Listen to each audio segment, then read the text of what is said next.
Vamos a comenzar por el fin de la otra clase, donde les dejé con esta charla en la que el profesor explicaba el principio de la proporcionalidad y la incorporación de los derechos humanos en el análisis y concretamente en el tema de la argumentación. Y a partir del profesor Alexi y a partir exactamente del juicio de Nuremberg, la argumentación va a cobrar un rol absolutamente importante. Vamos a desarrollar en la clase los principios constitucionales en la argumentación. Pero antes de eso yo deseo retomar el tema, el de los guardianes del muro, que mencionaba en el video. ¿Ustedes conocen el caso de los guardianes del muro? ¿Ustedes conocen el caso de los guardianes del muro? Bueno, después de la guerra, después de la guerra mundial, Alemania quedó fraccionada. Una parte Europa Occidental y la otra la Europa del Este, o la República Democrática Alemana y la República Federal Alemana. Y había un muro que separaba ambas,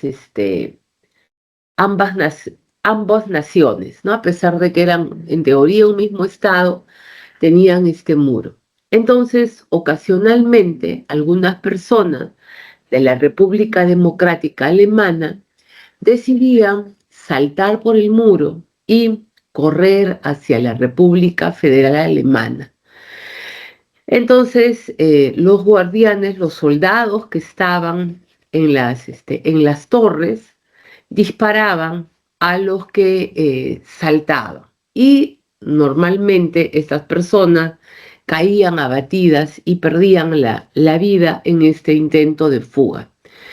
En los primeros años, cuando se comienza a ver este tipo de casos, lo que se dice es que esos abatimientos, esas tomas de vida, esa disposición de la vida de las personas, no generaba ningún delito por cuanto ellos estaban cumpliendo la ley, que la ley era bastante estricta y que además ellos cumplían órdenes. ¿Y cuáles eran esa ley y ese orden? Que ellos estaban encargados de la custodia de la frontera y cualquier persona que pretendiese atravesar este muro, esta frontera, tenía que ser abatida, tenía que impedirse de que convierta en realidad este saltar hacia la libertad, ¿no? Entonces, en un principio, todos estos guardias que habían disparado y tomado la vida de una persona no eran castigados, no, se consideraba que no había delito. Sin embargo, en un determinado momento, ya después de la incorporación de la argumentación, utilizando los derechos humanos en el análisis de las normas, se va a decir que allí sí había una responsabilidad personal que podía llegar hasta el homicidio, porque no toda orden, no toda orden que se da es una orden que se está obligado a cumplir, ¿no? Que adicionalmente ellos tienen que analizar si la orden es proporcional, si esa es la única manera de impedir de que la gente salte, el matarlos, ¿no? Y por ende convertir esta situación en homicidio. Y entonces cuando se incorpora la argumentación al criterio de interpretación con un concepto de derechos humanos, vamos a tener que estas personas van a ser juzgadas y condenadas por homicidio. ¿Por qué? Porque la norma no era irremediable, no era inoponible y además a todas luces no era proporcional. Entonces es uno de los grandes casos más emblemáticos en los que se usa la argumentación.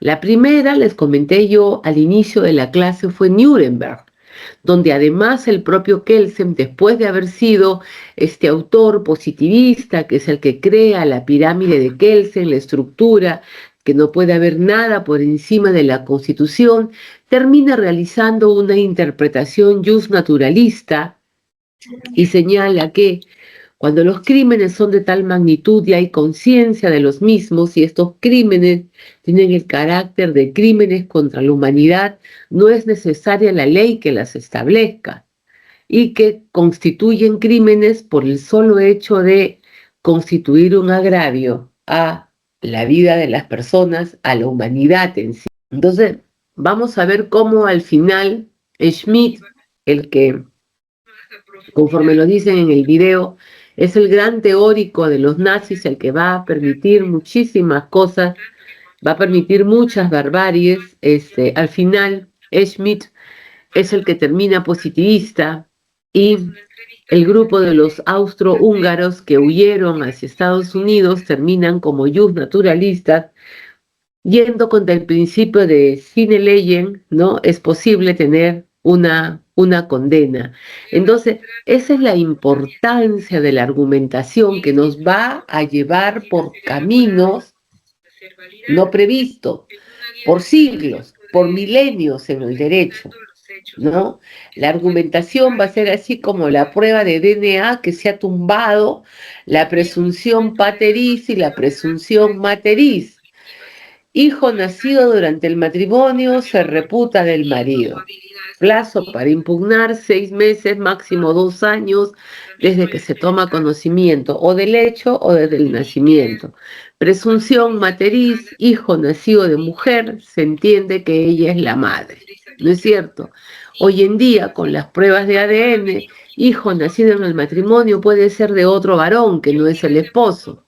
¿Y qué hacemos con esa presunción paterista que nuestro código civil todavía mantiene, que ha llevado a que en famosos casos de divorcio por adulterio, por demostrar de que el hijo era de otra persona producto de la prueba con ADN, la pareja termine divorciada porque el esposo demostró que el hijo no era biológicamente de él, pero como civilmente no se puede impugnar, él termina con la custodia de ese niño que no es suyo, ¿no? En aplicación de las normas de que él es el padre y tiene el derecho a la custodia. Y con la presunción mater ist, mujer que alumbra es la madre de ese ser vivo. Bueno, la Corte Suprema ha admitido los contratos de maternidad subrogada y ha señalado que aquella mujer que alumbró a un hijo está obligada a entregarlo a la pareja con la que contrató para llevar adelante la gestación del embrión que se le dio. ¿Qué pasó con la presunción pateris materis? La tecnología las ha prácticamente vuelto nada. No, lo mismo, la inteligencia artificial que ha entrado con fuerza desde el año 2024 ha convertido las pruebas periciales en actos sujetos de verificación, especialmente los audios, los videos, las fotos, ¿no? ¿Por qué? Porque puede ser producto de una elaboración en tecnología. Entonces ya la prueba ya no es la prueba contundente, esa prueba de que aquí está la foto, ¿no? Aquí tengo yo la prueba, aquí está la evidencia. Un momentito, vamos a ver si esa evidencia es seria, es cierta, ¿no? Entonces, la argumentación y la tecnología vienen cambiando el derecho muy rápidamente. Y antes de entrar al tema de la clase, mi opinión personal. Para mí, que soy una persona que en los últimos años se ha formado mucho en derechos fundamentales, los derechos fundamentales tienen un orden y los derechos fundamentales también tienen restricciones, tienen principios. La restricción no puede ser cualquiera. La ampliación de los derechos fundamentales, la protección tampoco es al gusto del cliente. Y yo lo que veo es que sobre todo en nuestra sociedad en los últimos tiempos, todo es derecho fundamental, todo es derecho absolutamente fundamental y todos se van al amparo a discutir por el tema del derecho fundamental, ¿no? Y todos se van a pedir además una inaplicación de la norma y se van a pedir una medida cautelar innovativa para que se deje sin efecto lo dispuesto en un determinado acto jurídico, en una determinada sentencia o en una ley o en una decisión de carácter administrativo. Todo es el derecho humano de tomar agua y se interpreta al amparo de la argumentación. Las personas van a considerar que pueden sostener cualquier cosa. Y el año pasado, en esa línea, yo suelo ver algunas audiencias del Tribunal Constitucional, ¿no? Y hubo una en la que era un habeas corpus, donde se había condenado a un señor a carcelería de 25 años por mantener relaciones sexuales con una menor de 13. Una persona de 13 años está bajo la edad mínima de consentimiento para tener relaciones sexuales consensuadas. Y el abogado decía pues de que, y además el abogado era un expresidente del Tribunal Constitucional, ¿ah? El abogado señalaba de que en primer lugar la persona había sido objeto de un error de conocimiento. No se imaginaba que la señorita tuviera 13 años, que para él era como de 17, 18 años, y que eso era un error porque físicamente ella estaba muy bien desarrollada. Y segundo, invocaba el derecho al amor.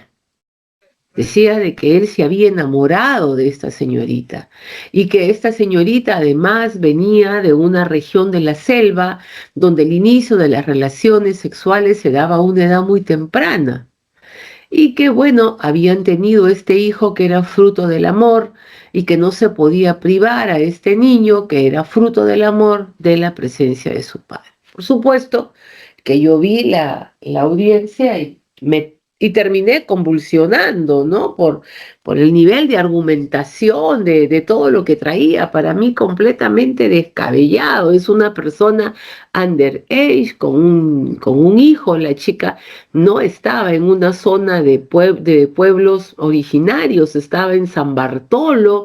Entonces, ¿qué cosa vas a alegar tú a un pescador de San Bartolo? Reglas de pueblos originarios, ¿no? Y la curiosidad hizo que yo siga el caso y ¿saben qué? Salió fundada el habeas corpus. La acción de habeas corpus salió fundada. Ordenaron la nulidad, dijeron que no, que efectivamente, que esa era una prisión que se había dado en una sentencia donde no se habían analizado efectivamente y salió fundada al amparo del interés superior del niño.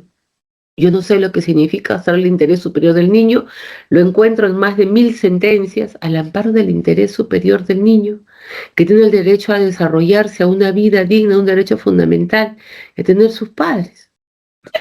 Yo hasta ahora no lo puedo creer, seguramente en algún momento con algún alumno analizaremos el caso y haremos un artículo, porque para mí, pura argumentación, o sea, tú vas, te paras, das un mensaje emotivo, jalas aquí, jalas allá y ya.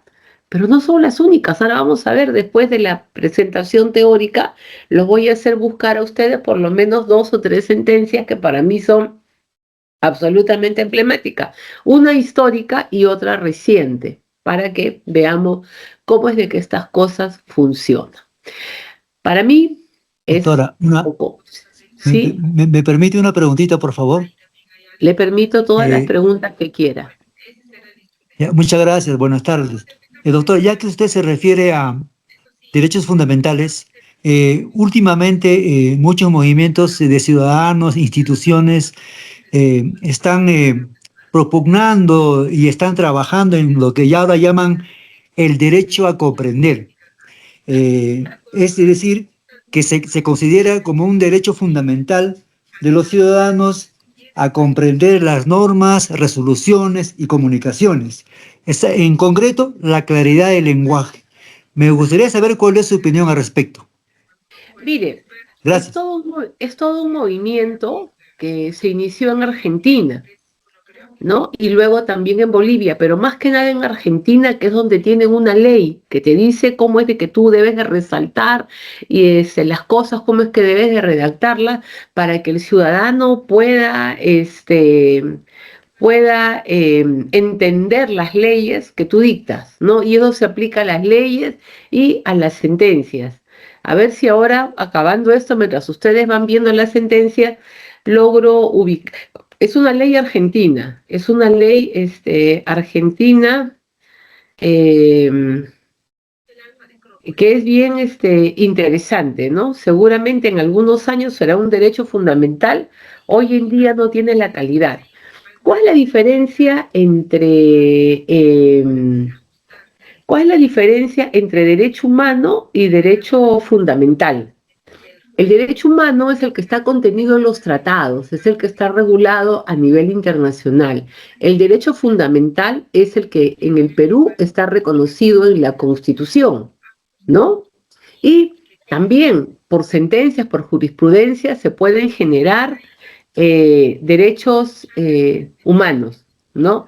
Hemos tenido el derecho a la creación de un medio ambiente sano que ha realizado el Tribunal Constitucional. Ya la encontré. Ya encontré la ley, señor, la ley 15184. El Senado y la Cámara de Diputados de la provincia de Buenos Aires sancionan con fuerza de ley, la que tiene por objeto garantizar el derecho que tienen todos los ciudadanos a comprender la información pública y promover el uso y desarrollo de un lenguaje claro en los textos legales y formales. Definición. Se entiende por lenguaje claro el lenguaje basado en expresiones sencillas, con párrafos breves y sin tecnicismos innecesarios, que puede ser usado en la legislación, en las sentencias judiciales y en las comunicaciones públicas dirigidas al ciudadano. Un documento estará en lenguaje claro si su destinatario puede encontrar lo que necesita, entender la información de manera rápida y usarla para tomar decisiones y satisfacer sus necesidades. Yo daría esta ley en el Perú solamente con una condición, que incorpore la brevedad de las sentencias. Pues yo no sé si ustedes han visto las sentencias cuando las leen en la tele 8 horas, 9 horas, 10 horas. Una cosa es la fundamentación y otra cosa es la redundancia, ¿no?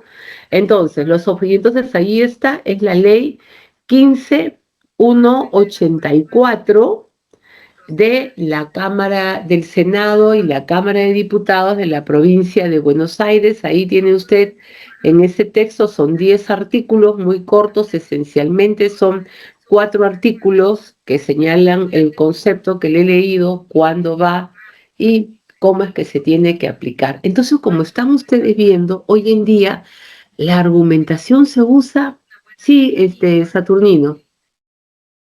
Buenas noches, compañero. Buenas noches, doctora. Usted está hablando que el menor de edad, de 13, 14 años, que pueden tener o tienen hijo, pero claro que es eso. Yo creo que es un derecho constitucional. Yo creo que en la selva, ¿no? No, no, no, Ahí no. mantienen Yo he mantienen hecho una costumbre, taxabilidad. una No, no, no, tradición, no, no, algo. no, no. No, no, no, no. En el caso que yo he dicho, es un caso que pasó en San Bartolo. Y nadie era de pueblo originario. El señor era un pescador y la chica era una chica de ascendencia de algún pueblo de la Amazonía, pero no era pueblo originario. Porque si era pueblo originario, no hubiera dicho absolutamente nada, porque allí se van a regular por otro tipo de normas, pero entre los miembros de la comunidad, no con un mestizo, no con un foráneo, ¿no? Que es como el caso de los 400 niños violados en la selva, donde los que los han violado son los profesores. Y allí lo que alegan es que esos profesores son también de la comunidad y es derecho consuetudinario, cosa que para mí es bastante discutible porque ese profesor que ya fue a la universidad, a un tecnológico, a estudiar, evidentemente ya colocó a un lado su cultura. En el caso que yo les he contado, ocurre con un pescador en...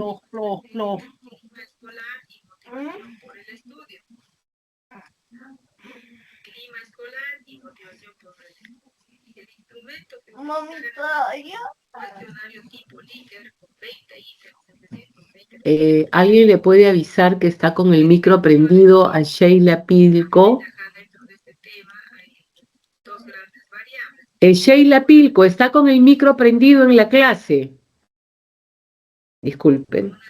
Doctora, buenas noches. Sí, disculpe.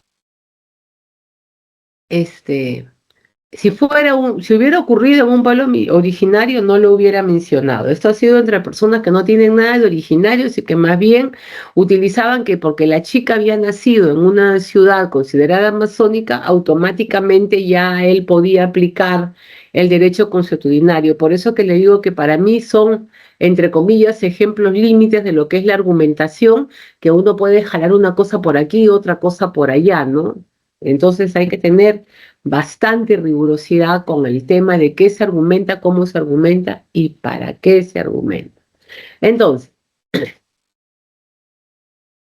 vayamos ahora. Y por si acaso el juez Sheckler, el juez supremo, el que anda ahí viendo todas las cuestiones de los altos funcionarios, él tiene una maestría en la Universidad de Gamarra de Navarra en argumentación, ¿no? Por eso ustedes vean las sentencias del juez Sheckler, más allá de que estén o no de acuerdo con él, van a encontrar toda una lógica. Ahora, vamos a hablar de temas personales, ¿no? Por ejemplo, yo estudié acá en el Perú, en la Católica, mi carrera de abogado y luego una primera maestría en Economía Internacional. Mi segunda maestría yo la hago en Estados Unidos. Estudio varios años la maestría y cuando yo convalidaba mi bachillerato para que me acepten en llevar estos cursos, me mandaron a estudiar inglés, me mandaron a estudiar writing, reading, o sea, lectura y escritura. Y en Estados Unidos te enseñan como cursos obligatorios del pregrado, del bachillerato, te enseñan a escribir tu idea y tus 3 sustentos como máximo y todo tiene que entrar en una página y luego tú desarrollas, ¿no? O sea, te enseñan una técnica de argumentación sin esta expansión que tenemos proveniente de la cultura alemana y de la cultura española, ¿no? Entonces, la anglosajona tienen una técnica de argumentación, pero es mucho más estricta, es en función al precedente, es en función a los facts, es en función a lo que puede existir. Y tú te puedes salir de eso que está establecido siempre y cuando tú fundamentas, ¿no? El año pasado, por ejemplo, la Corte Suprema de Estados Unidos dejó sin efecto una sentencia que era la de J. Rowley, que era la sentencia que permitía el aborto al considerarlo un derecho de las mujeres, y al ser un derecho de las mujeres era que tenía que ser asumido y pagado por el Estado, ¿no? Pero hay otro grupo que presenta una demanda y hace toda una interpretación, ¿no? Hace toda una argumentación en el contexto de lo que estamos hablando y demuestran de que las técnicas abortivas no eran un derecho y que no podían ser una política pública, porque eran decisiones exclusivamente personales y la Corte Suprema cambia, hace el overruling y se deja sin efecto la sentencia de J. Rowling, ¿no? Otro ejemplo de que también en el sistema anglosajón se cambia la forma de ver las cosas en base a la argumentación.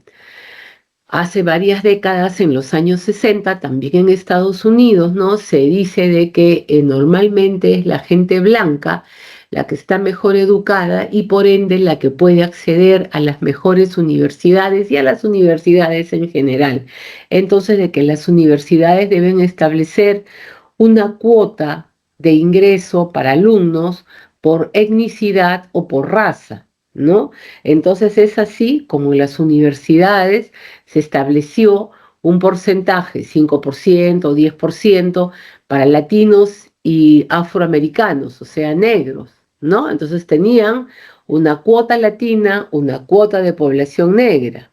Y tú postulabas dentro de esa cuota porque se suponía que allí era un poco más fácil porque tus notas no necesariamente eran mejores o no necesariamente tenías todas las exigencias que te pedían si tú eras un alumno regular, ¿no? Entonces, esa sentencia, ¿no?, que permitió el manejo de las cuotas funcionó durante más de 30 años.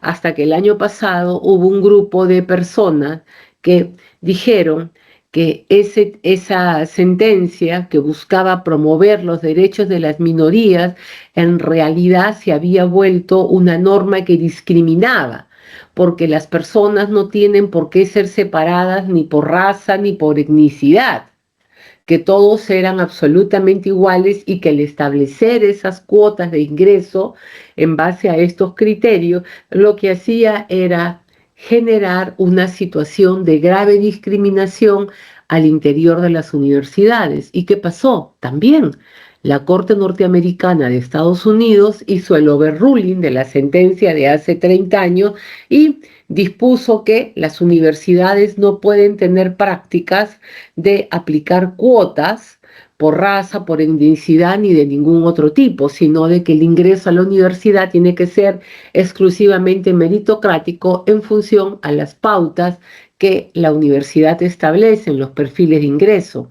Entonces también el sistema norteamericano, que es uno que nosotros seguimos mucho, se han dado estas formas de introducir las figuras de argumentación, pero allí para hacer de que se dejen de limitar derechos y dar una apertura para hacer de que los derechos se encaucen según la actual visión que tiene en la actualidad la sociedad americana, ¿no?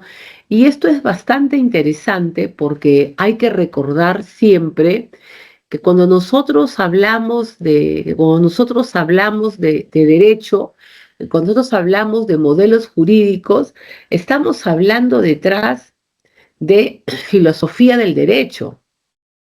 Y recuerden ustedes que los grandes padres de la filosofía del derecho van a ser Kant y van a ser otros, y luego van a ir cambiando, ¿no? Y lo que va a decir los padres del derecho en sus más diferentes publicaciones es que la ley, el derecho, no es otra cosa que la moral pública que se forma ley, ¿no? Esa definición, con el tema de la argumentación y con todas estas nuevas doctrinas que estamos viendo en los últimos tiempos, ya no necesariamente es así, ¿no? Una ley va a poder tener todo aquello que se considere está bien planteado, bien presentado, bien analizado en el test de proporcionalidad que vamos a ver hoy día o en una sentencia, si también se responde al test de proporcionalidad. Entonces son los avances de iris y venir. Entonces fíjense, en el mundo latino, en el derecho americano, italiano, español, la argumentación viene sirviendo para ampliar más y más y más los derechos fundamentales o los derechos humanos. Y en el mundo anglosajón, la argumentación se ha venido utilizando en los últimos tiempos ante la Corte Suprema para constreñir la aplicación de los derechos considerados fundamentales, ¿no? Entonces, es bastante interesante encontrarse con este tipo de situación. Bueno, hemos hablado bastante. Hoy día vamos a hablar de los principios constitucionales en la argumentación. Es una cosa que ustedes hacen todos los días y todo el rato, y es una de las partes más bonitas de la argumentación. Entonces, nosotros vamos a tener como guía de referencia, como columna vertebral, el uso de la Constitución como fuente máxima para la argumentación en sede parlamentaria. ¿Por qué? Porque ustedes son asesores parlamentarios, el Parlamento tiene que respetar la Constitución, la estructura, y vamos a ver cómo es de que se dan algunos márgenes especiales de excepción. El principio de supremacía de la Constitución es absolutamente vital en la argumentación parlamentaria. ¿Por qué? Porque la Constitución es la que va a generar el marco normativo que es inderogable. ¿Por qué? Porque es una pieza absolutamente fundamental en nuestro ordenamiento. La Constitución no la podemos dejar de lado cuando estamos dictando normas que forman parte de nuestra actividad legislativa. ¿Cuál va a ser la importancia de los principios constitucionales en la argumentación parlamentaria? va a ser absolutamente importante porque en el debate vamos a estar hablando de la posibilidad de crear leyes. Y estas leyes tienen que responder al ordenamiento jurídico. Y el ordenamiento jurídico es el que te da los límites, es el que te da los máximos. Y las propuestas que tú planteas tienen que ser coherentes y tienen que ser válidas, ¿no? Porque si tú te vas a ir contra la Constitución o contra los tratados internacionales que se han incorporado a nuestra norma como leyes y que te han establecido obligaciones, vas a poder generar incoherencia en tu sistema jurídico y vamos a poder generar problemas de validez, ¿no? De la norma que estamos propugnando.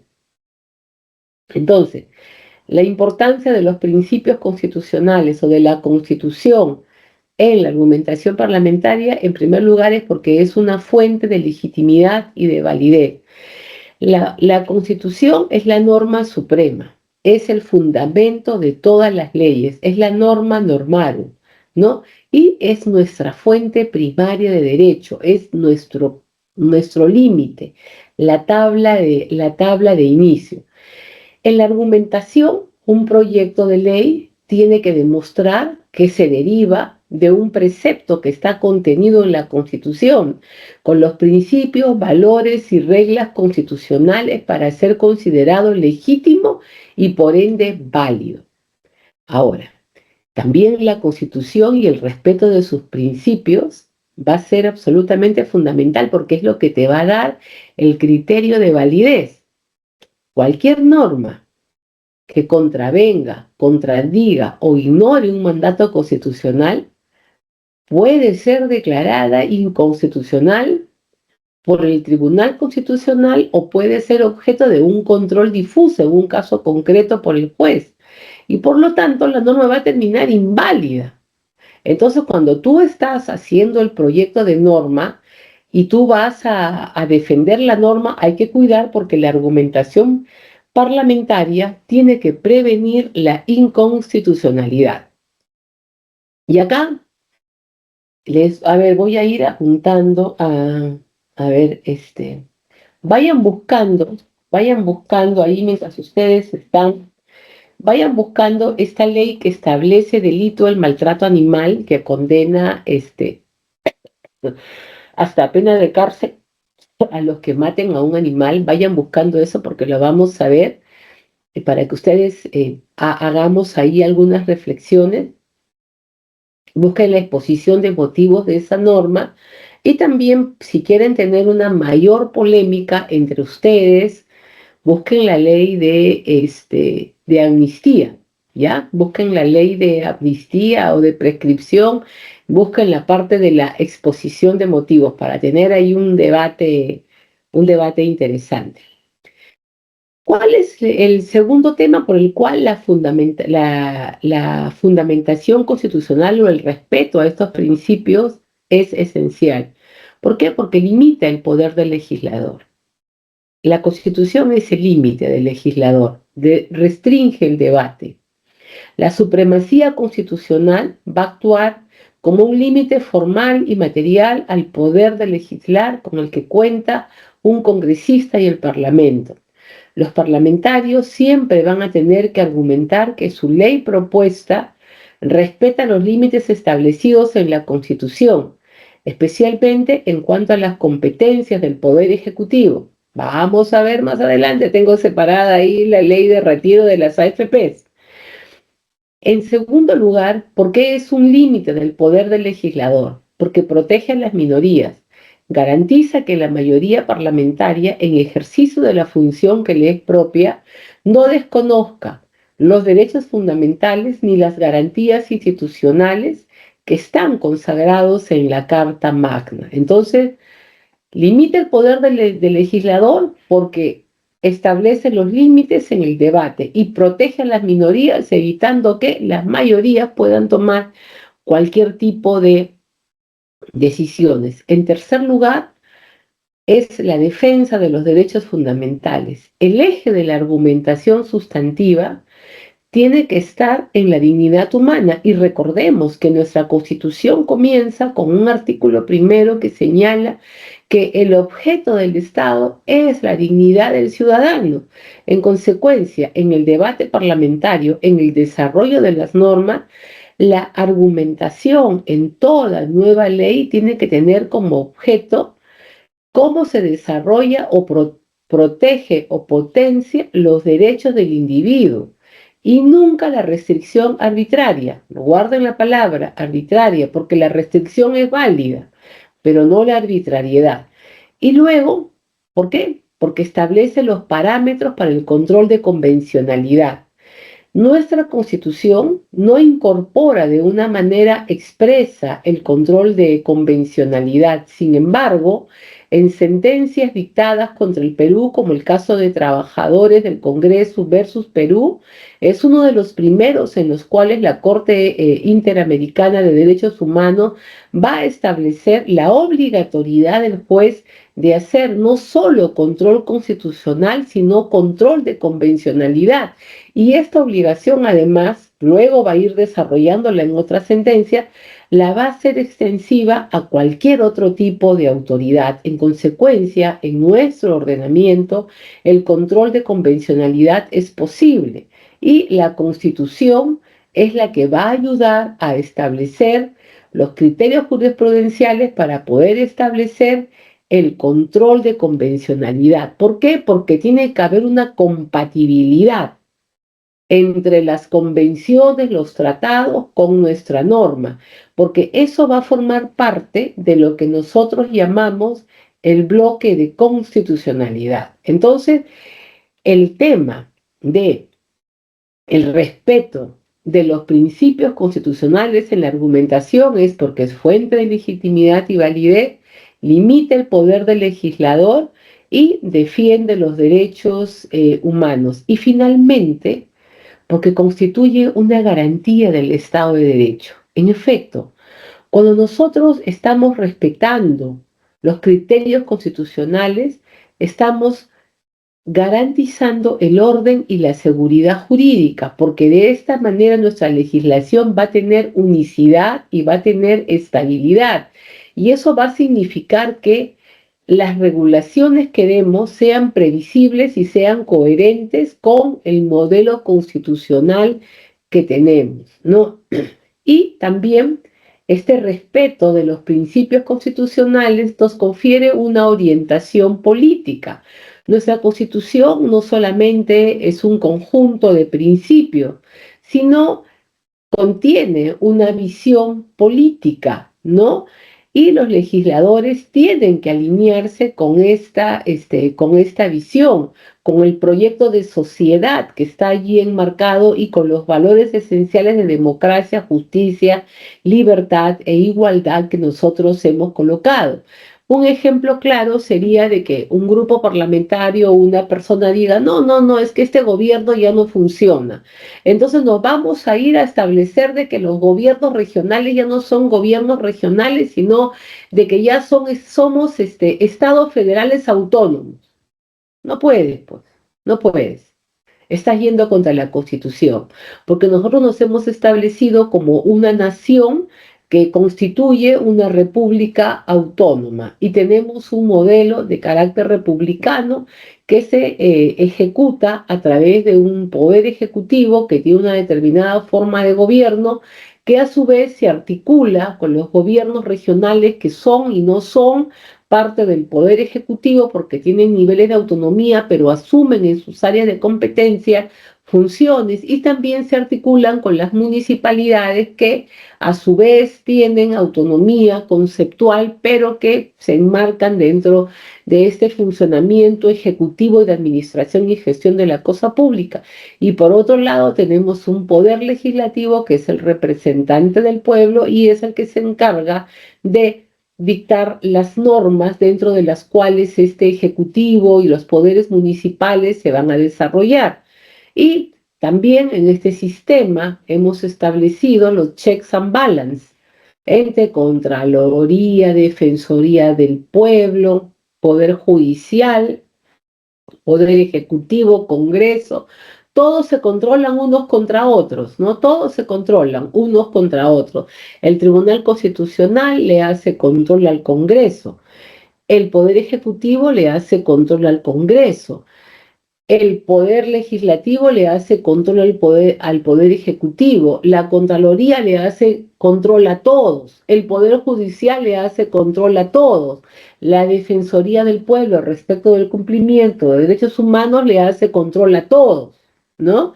Entonces tenemos un sistema de checks and balance que son propios de una organización republicana, no de una organización de carácter federal.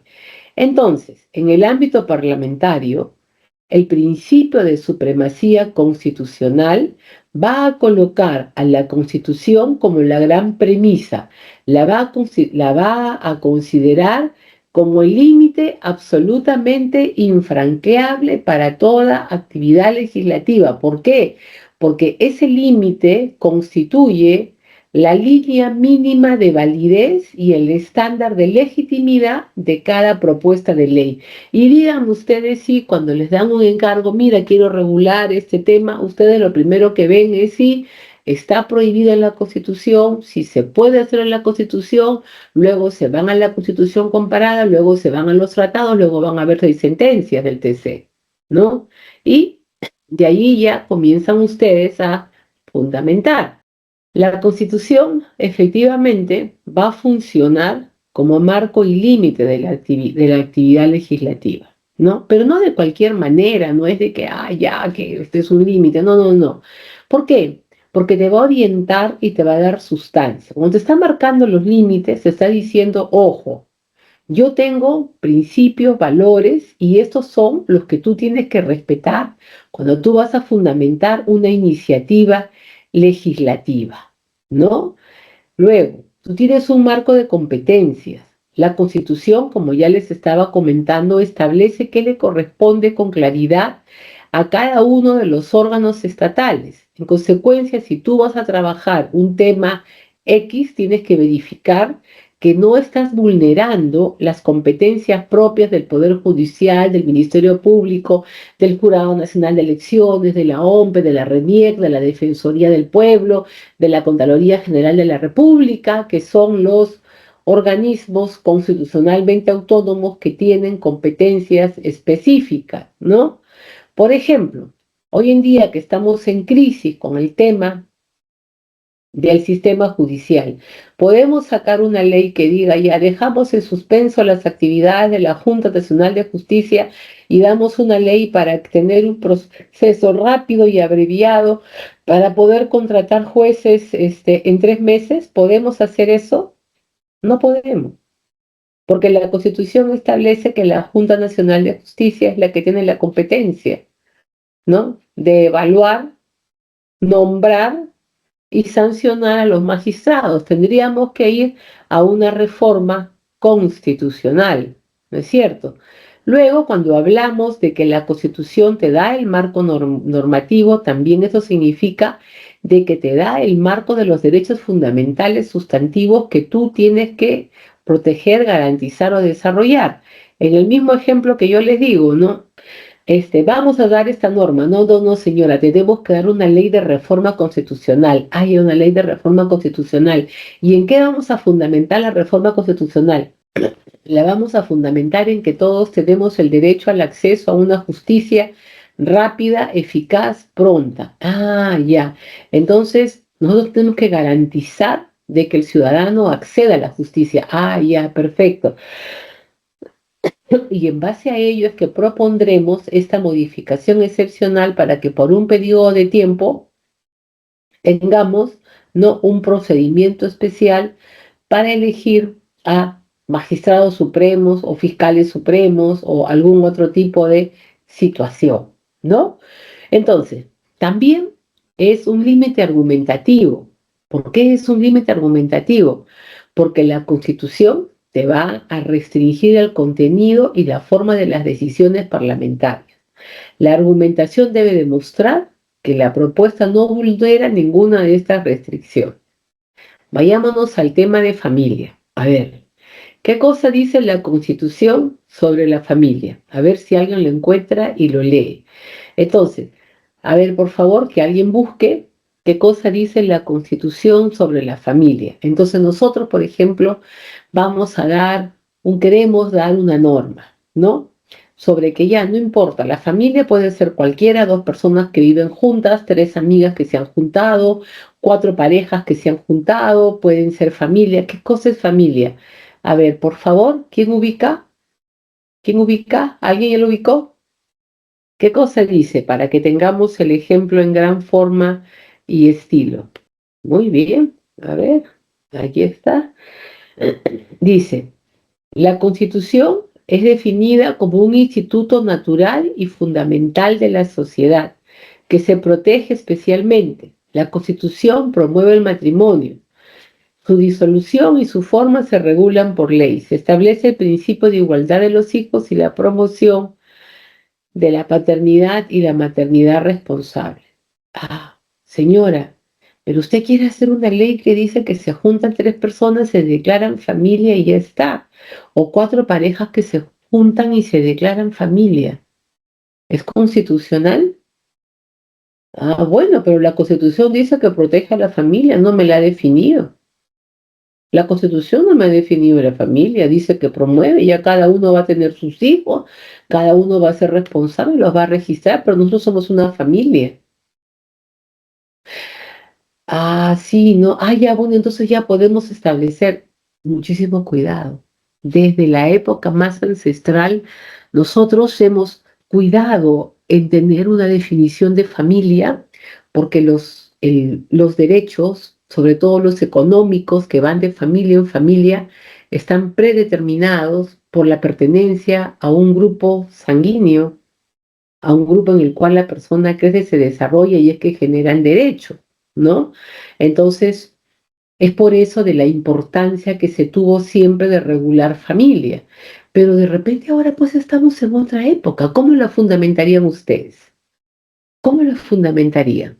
A ver, Oscar, vaya pensando, ¿cómo fundamentaría usted una norma de que uno declara que es familia, señala, lo reescribe en registros públicos y ya está? ¿Cómo lo fundamentaría usted? ¿Por qué lado lo llevaría? ¿O usted me diría, señora, ¿sabe qué? Eso no lo podemos hacer. Entonces, los límites formales son bastante interesantes. Sheila, le pasé un PPT, la lámina 1, por favor. Doctora, A ver, disculpe, ¿me habla a mí? sí, le pasaba un PPT donde hay dos láminas. Ya, Puede sí, poner lo la paso, sí. lámina 1, Ok. gracias. Entonces, fíjense eso de los límites formales. A ver, acuérdense que hay un señor que está ahí con la tarea a cuestas, pero acá hay un colega, vamos a poner acá, hay un colega que está levantando la mano que es Marixa Cribillero. Adelante, Marixa. Doctora, disculpe, apreté un botón y no sé qué hice. No voy a participar ahorita. Ajá, ajá. Ajá, ¿qué cosa hacemos con Marixa? Muy bien. Entonces vamos a ver acá. ¿Puede ampliar por favor la lámina? Gracias. No, miren, acá es de que nosotros tenemos que tener, es la lámina 1, es procedimiento y competencia, por favor. Es usted me creo que me ha puesto la 2, la número 1. Sheila, por favor, ¿puede poner la otra lámina? Esa es la número 2. Bueno, Doctora, soy me Delia. parece, Ya, yo le puse el número 1, pero no sé qué pasó. A ver, otra vez. ya, ok, Ya está. muchas gracias.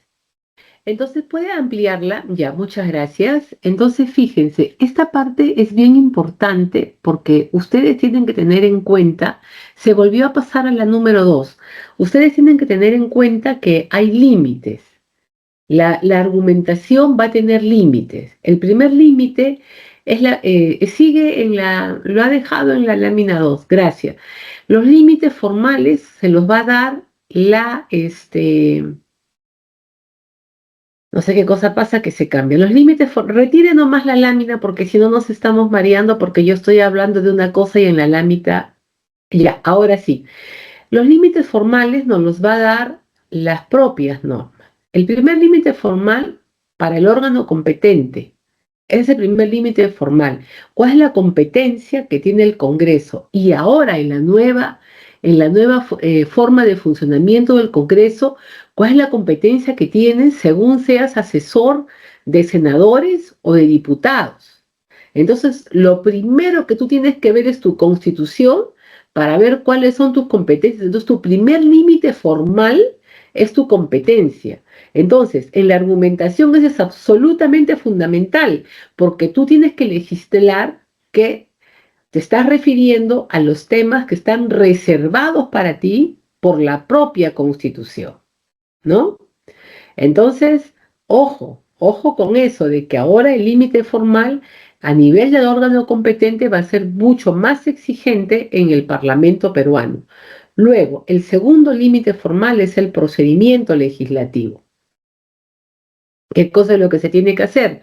Se tiene que ver si, aparte de la argumentación o para sustentar una mejor argumentación, tenemos que señalar que hemos respetado todas las etapas, la iniciativa legislativa, la discusión, la aprobación, las mayorías calificadas si estamos ante una ley orgánica. Y recuerde, nuevamente, en el nuevo procedimiento congresal, tenemos que ser mucho más cuidadosos con la competencia y luego con el respeto del procedimiento, porque hay muchas cosas que ahora se hacen de una manera directa y ahora van a estar divididos. Unos procedimientos pasan a la Cámara de Diputados y otros procedimientos pasan a la Cámara de Senadores, ¿no? Entonces, ello los va a obligar a ustedes a revisar mucho el reglamento del Parlamento, reglamento que tiene norma de ley. ¿Y por qué tiene norma de ley? Porque ustedes están regulando las competencias propias de un órgano de carácter constitucional como es el Parlamento, y va a ser el segundo gran parámetro para ustedes de la validez del debate. Entonces, fíjense en la importancia de la Constitución. Vamos a ver casos de excepción, pero van a ser eso, excepciones. Ustedes normalmente van a tener que respetar los límites formales de competencia, procedimiento y de la publicidad. Es decir, que la norma tiene que ser publicada para que tenga vigencia, y para que sea publicada tiene que ser validada por el Poder Ejecutivo, ¿no? Y para que el Poder Ejecutivo apruebe la norma, va a hacer un análisis de que se ha respetado el marco constitucional establecido para ese tipo de medidas, y luego de ello es que va a proceder a publicar la norma, y con ello se va a lograr la validez por publicidad. Adelante, Hugo Arbierto. Hugo estaba levantando la mano. A ver. Bueno, parece que Hugo se confundió y me dio a mí margen para dejar de ahogarme.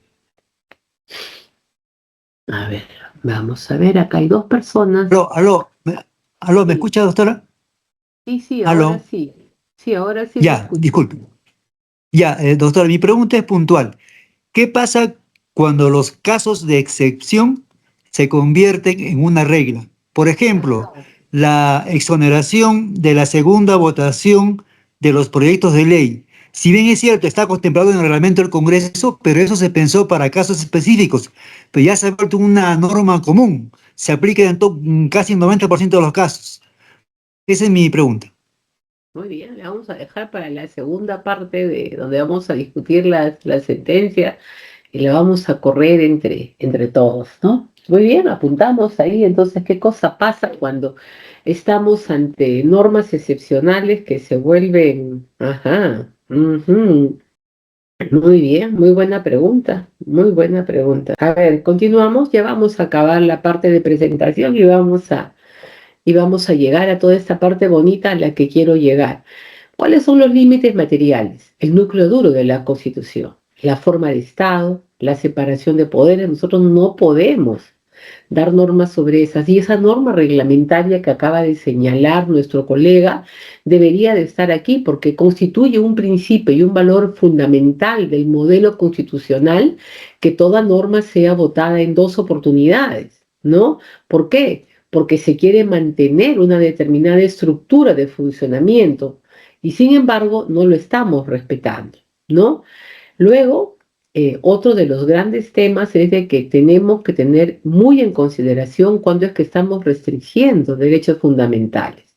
Las normas no pueden en principio suprimir o disminuir derechos fundamentales de manera irrazonable o desproporcionada. Y yo agrego, lo podrán hacer de una manera excepcional, ¿no?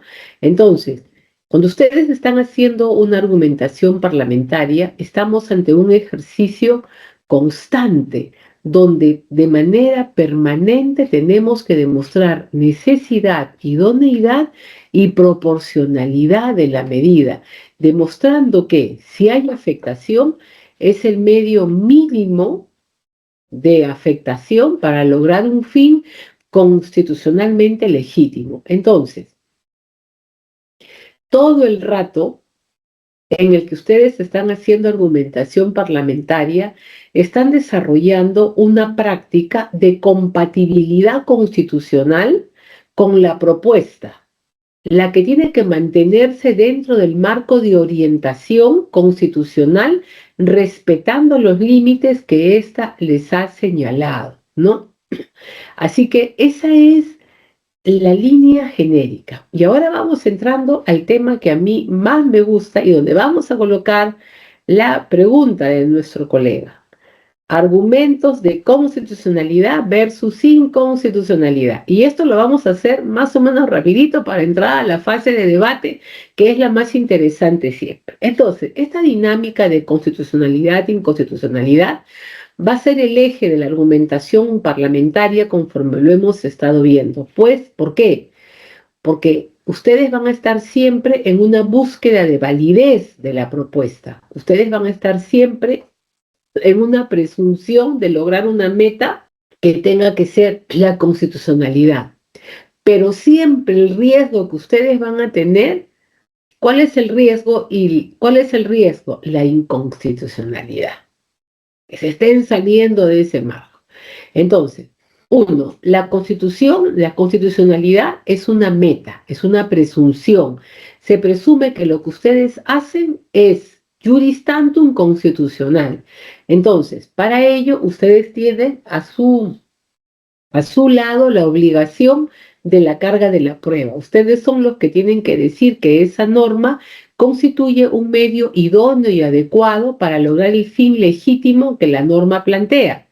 Ustedes tienen que tener un fundamento explícito, invocando para ello los artículos, principios o derechos constitucionales concretos que sustentan y justifican la norma. Ustedes tienen que demostrar de que tienen una racionalidad mínima, señalando que está motivada en razones de interés general y que no promueve la arbitrariedad.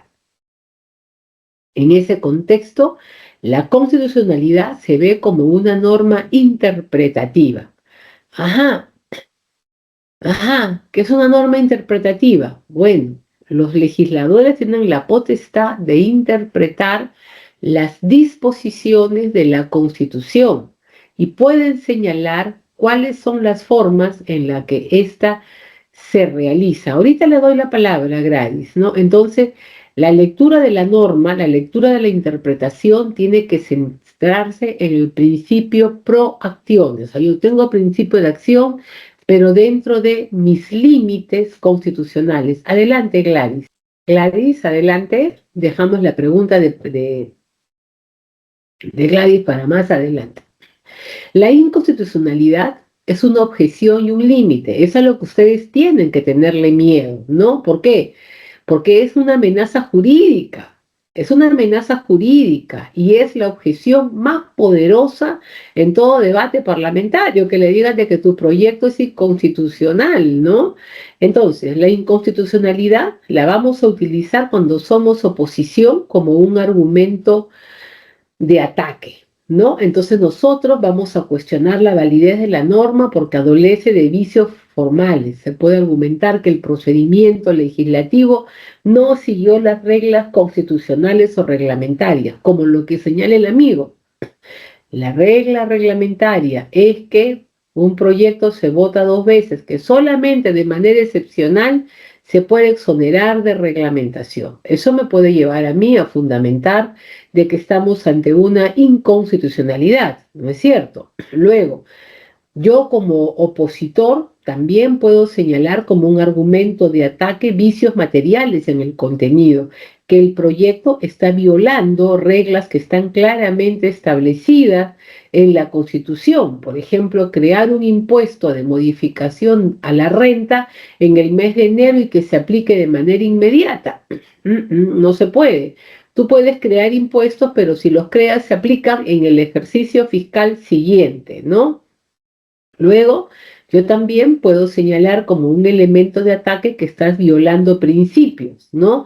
Esa norma que tú has dado para nombrar jueces directamente vulnera la separación de competencias que en este caso le están reconocidas por la Constitución a la Junta Nacional de Justicia. También puedo utilizar como un elemento de ataque el test más clave de todos, el de la proporcionalidad. Ajá. Si estamos ante una norma que está restringiendo derechos, nosotros podemos atacar diciendo que esa norma es desproporcionada y por ende inconstitucional, ¿no? Entonces yo tengo que demostrar que la medida no es necesaria y que no es proporcional. Ajá.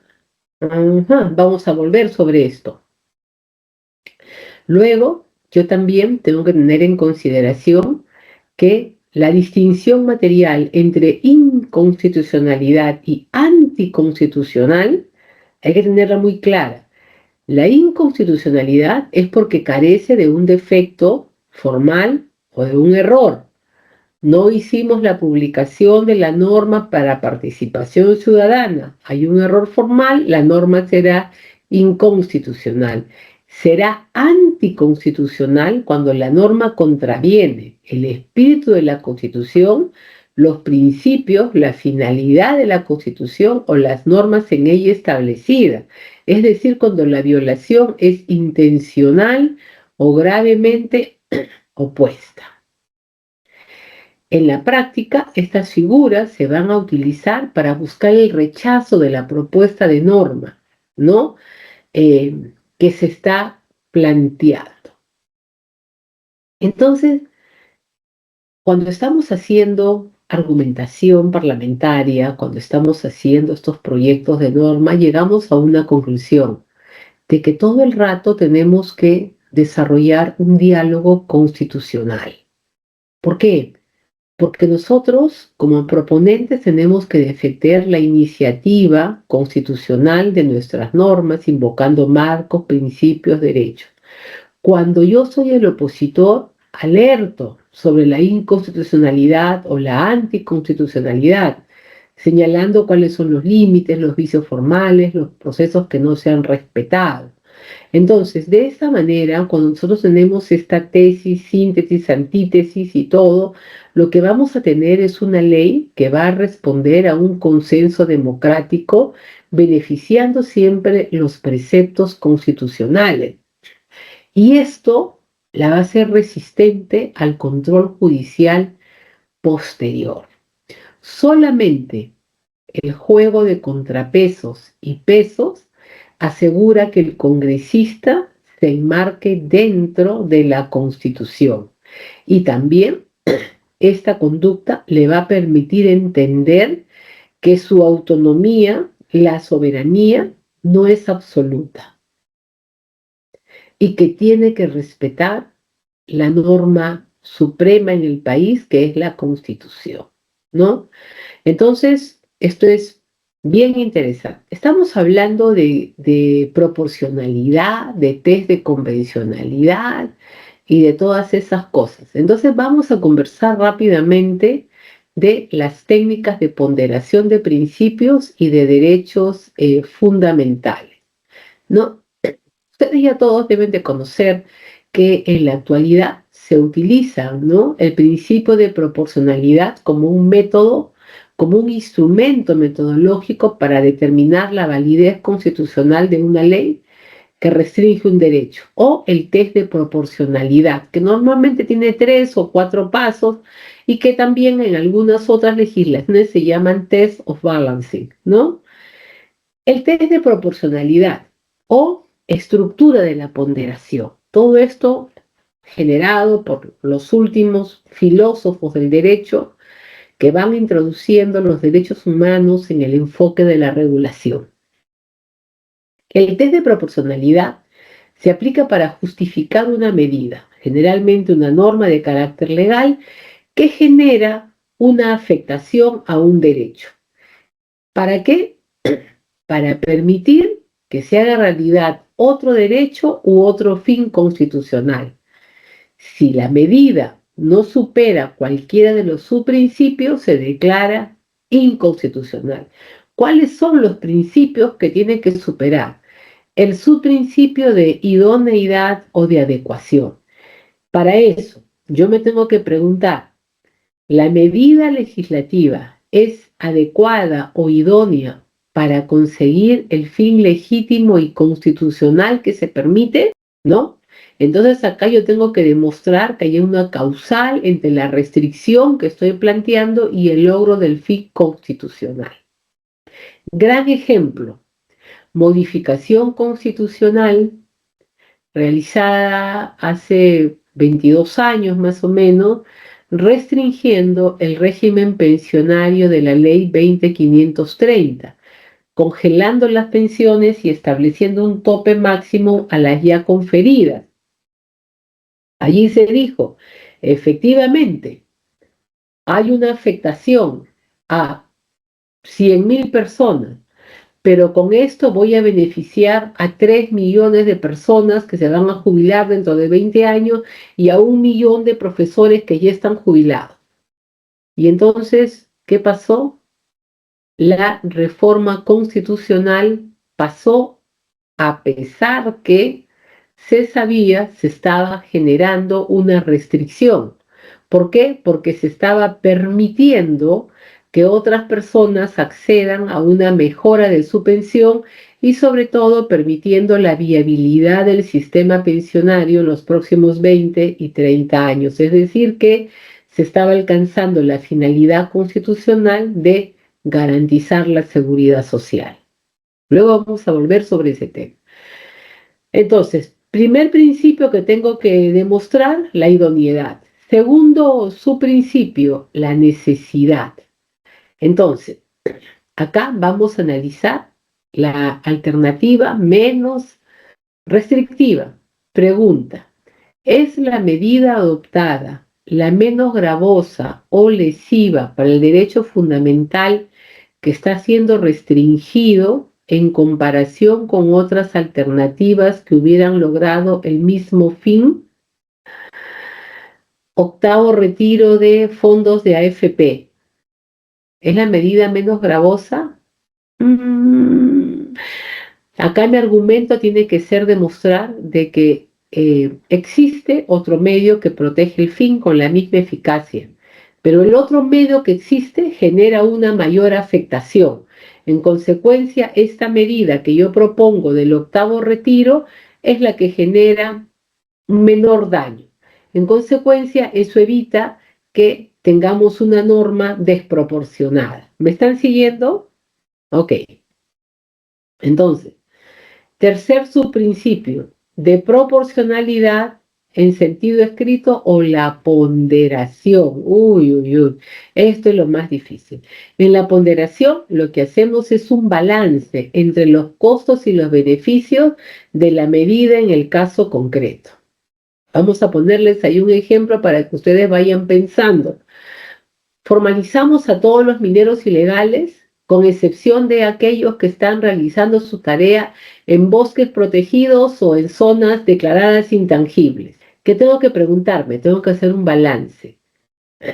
La importancia de la satisfacción del fin constitucional justifica la intensidad de la afectación o no satisfacción del derecho fundamental restringido. Tengo tierras, tengo concesiones, esta medida afecta, sí, pero esta gente está al margen de la ley, tendría que llevar a 90.000 a la cárcel, pero tengo contratos de concesión establecidos, sí, pero afecta al medio ambiente, pero tengo las normas que no las cumplen, genera economía ilegal, genera sicariato, no puedo entrar, tengo que entrar a ponderar, ¿no? Para ello, tengo que establecer cuánto mayor es el grado de no satisfacción o de afectación a un principio. Tanto mayor debe ser la importancia de la satisfacción que la de la afectación. Es decir, que con lo que estoy proponiendo tengo que tener una posibilidad o demostrar de que es mucho más aceptable esta afectación que no hacer nada. Es complicado, ¿no?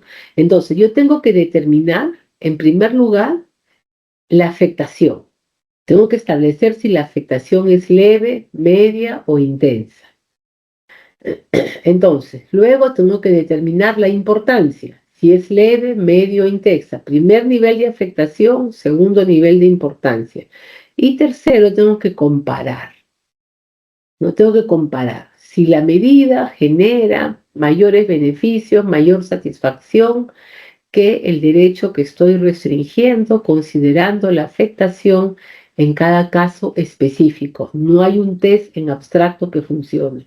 Les voy a poner un caso de la vida real que me tocó a mí vivir la semana pasada. Yo vivo en Surco, en un barrio que hace 14 años cualquiera podía entrar, dábamos a una gran avenida y empezaron a meterse los carros para cortar el tráfico que pasa en otra avenida grande.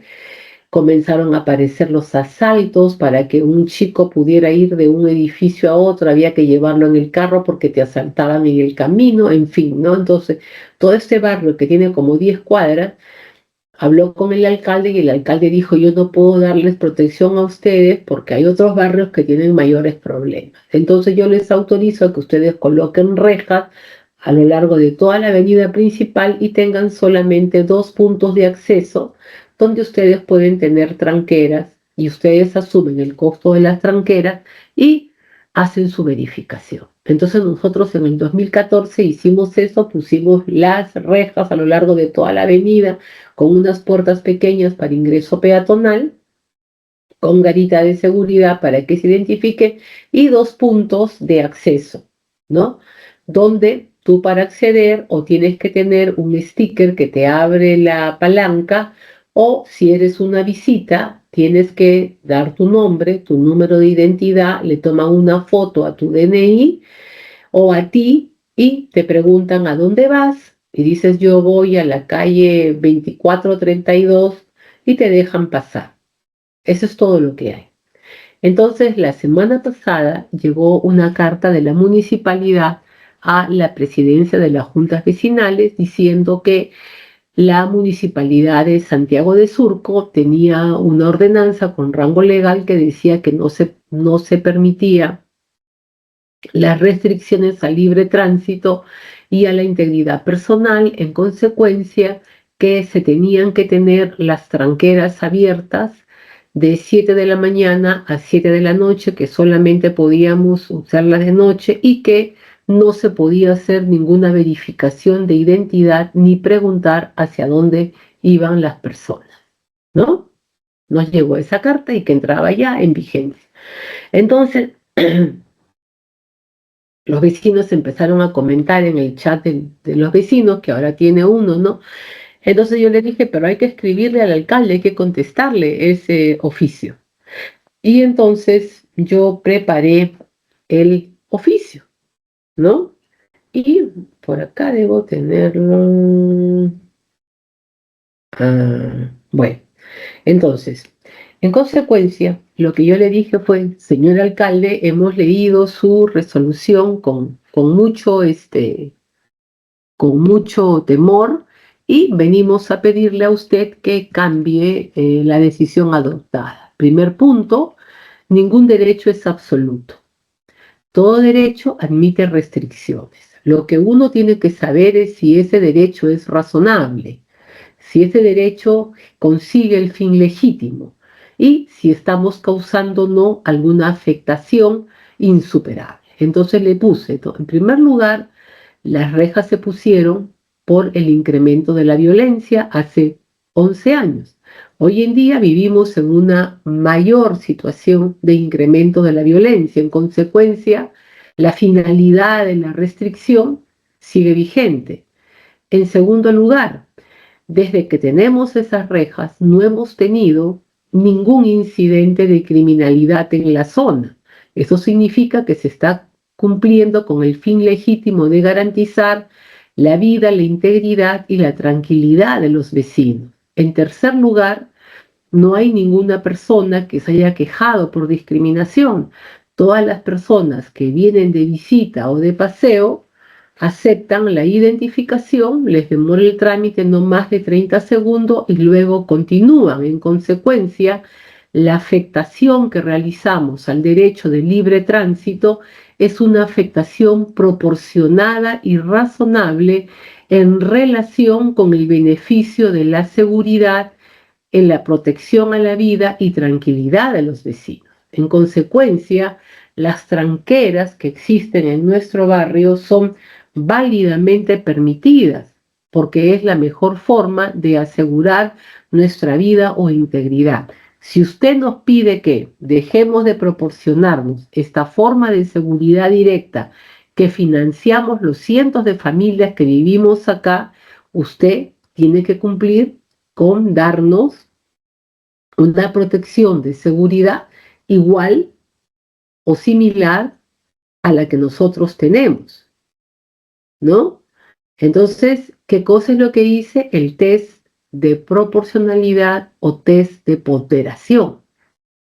Entonces, luego de eso, el alcalde contestó que efectivamente no había ninguna queja y que le parecía razonable lo que estábamos diciendo y que iban a sacar una excepción para permitirnos continuar con el régimen de tranqueras en los 2 puntos de acceso al barrio. ¿Hay afectación a la libertad de tránsito? Sí, porque tú de noche no puedes entrar por cualquier vía, solo si eres peatón, solo tienes que irte por la entrada 1 o la entrada 2, ¿no? ¿Hay una afectación? Sí, es solamente de noche.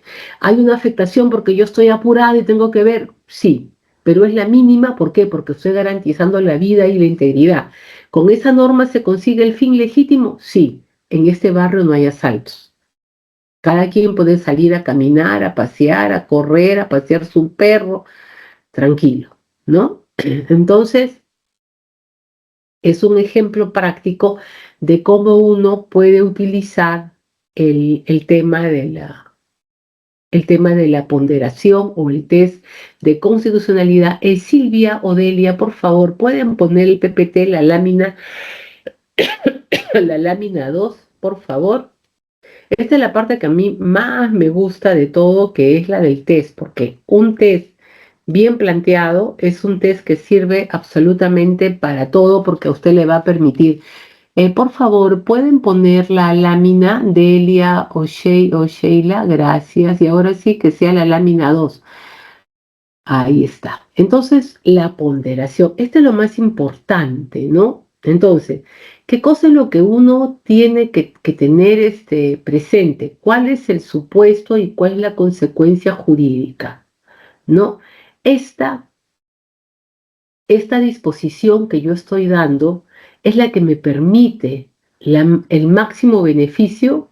No hay ninguna otra restricción menor, ¿no?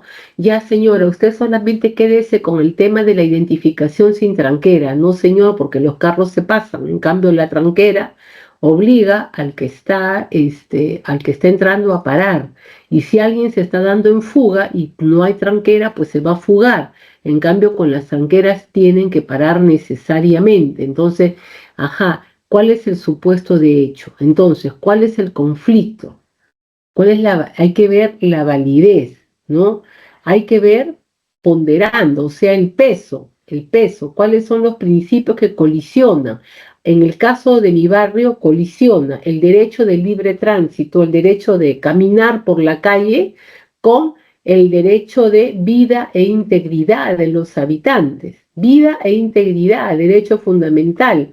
Entonces yo estoy restringiendo tu libre tránsito por vida por vida e integridad. No se anulan porque yo no te dejo sin libertad de tránsito, solamente te exijo que cumplas unos requisitos, ¿no?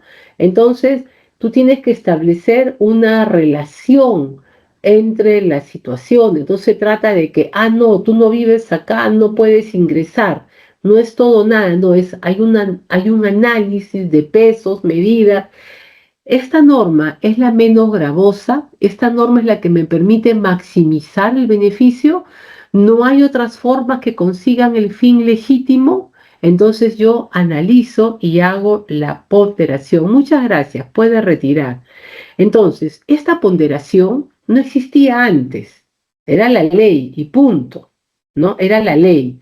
Entonces, la ponderación va a ser una forma moderna de interpretar el derecho. ¿Por qué? Porque estoy incorporando en este análisis el enfoque de los derechos humanos, pero no con un enfoque de límite absoluto, sino aquel enfoque que me permita optimizar las normas y no la simple aplicación de normas, y de esta manera puedo tener un resultado racional, ¿no?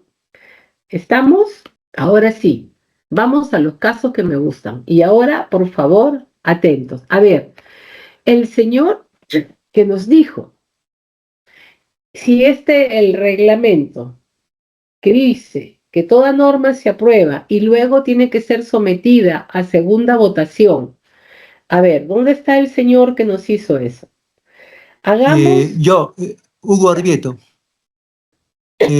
Yo dije, usted habló de los casos de excepción.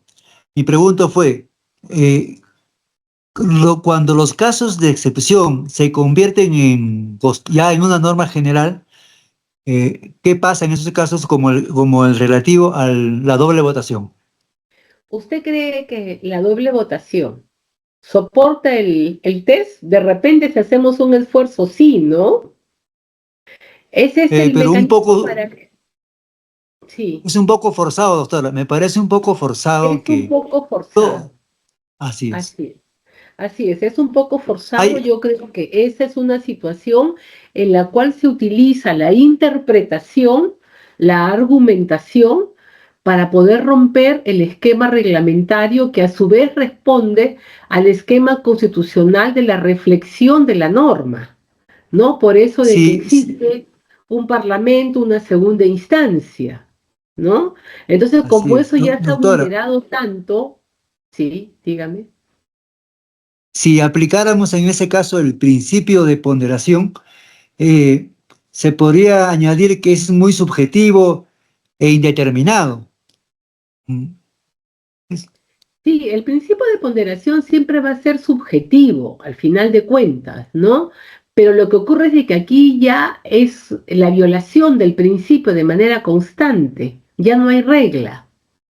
No es como que en el ejemplo que yo le pongo de mi barrio, que usted va a pasar y le tengo que pedir, y el guachimán considera que ya que los camiones de mudanza no se identifican, que los repartidores de jugo no se identifican, que los que venden verduras no se identifican, que los repartidores de carne no se identifican, y al final ya los únicos que se identifican son 3 o 4 personas. Ya la norma, la disposición pierde su esencia. Es mucho más que eso, o sea, la norma ya pierde la razón de fe, de ser, ya no está cumpliendo el fin para el cual fue delineado, ¿no? Entonces, para mí, incluso es un tema bastante serio, ¿no? Porque ya es hasta inconstitucional. ¿Le parece? O sea, para mí ya es un problema de forma que yo hasta podría invocar una inconstitucionalidad, ¿no? Ya. Muy bien. ¿Me ¿Alguien? permite? Sí, cómo no, adelante. Bien. Doctora, era para decirle que en la modificación que hay en la nueva ley de la bicameralidad, que es la ley 31988, en el artículo 105 establece con relación a esto que se está abordando, tratando. Pero en esta norma nueva dispone, dice, ningún proyecto de ley puede sancionarse sin haber sido previamente aprobado por las respectivas comisiones dictaminadoras, salvo excepción señalada en los reglamentos. En el actual reglamento está regulado en el artículo 78, pero la observación que yo hago es que en el primer párrafo dice, salvo dispensa uno de estos requisitos o ambos aprobada por la Junta de Portavoces. Entonces, esto se debería modificar en el nuevo reglamento, pero que para que no sea en la Junta de Portavoces, sino sea el mismo pleno, porque en la Junta de Portavoces, bueno, tiene una representatividad, pero esto debería ser aprobada por los 3/5 del Pleno del Congreso o de la Cámara de Diputados, en la Cámara del Senado, pero no precisamente por la Junta de Portavoces. Y en la argumentación yo ya podría decir más cosas, pero lo dejo en ese sentido. O sea, se tendría que modificar el artículo 78, que actualmente está con relación a esta nueva, a este Congreso unicameral. Pero si vemos, yo no sé cómo está redactado en el nuevo proyecto de reglamento actual, pero sería en ese sentido. Yo no estaría de acuerdo de que esa excepción lo haga la Junta de Portavoces, sino el mismo pleno. Eso es disculpe. Muy buena Doctora, la palabra. Hable, adelante. Voy a esperar, Bueno, voy a abrir acá. Sí, doctora, la pregunta planteada por el compañero respecto a la exoneración de la segunda votación, con la vigencia de las modificaciones de la Constitución, eso se va a ver superado, porque ahora será la Cámara de Diputados quienes va a aprobar en primera votación las propuestas que posteriormente van a ser remitidas al Senado.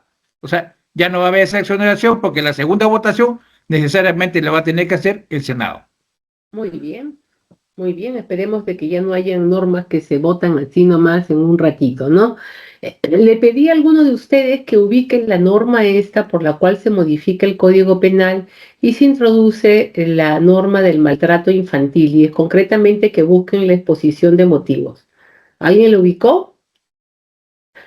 A ver, otro encargo. A ver. ¿Quién puede ubicar la sentencia del Tribunal Constitucional Tineo versus 5.000 ciudadanos 00020-2020?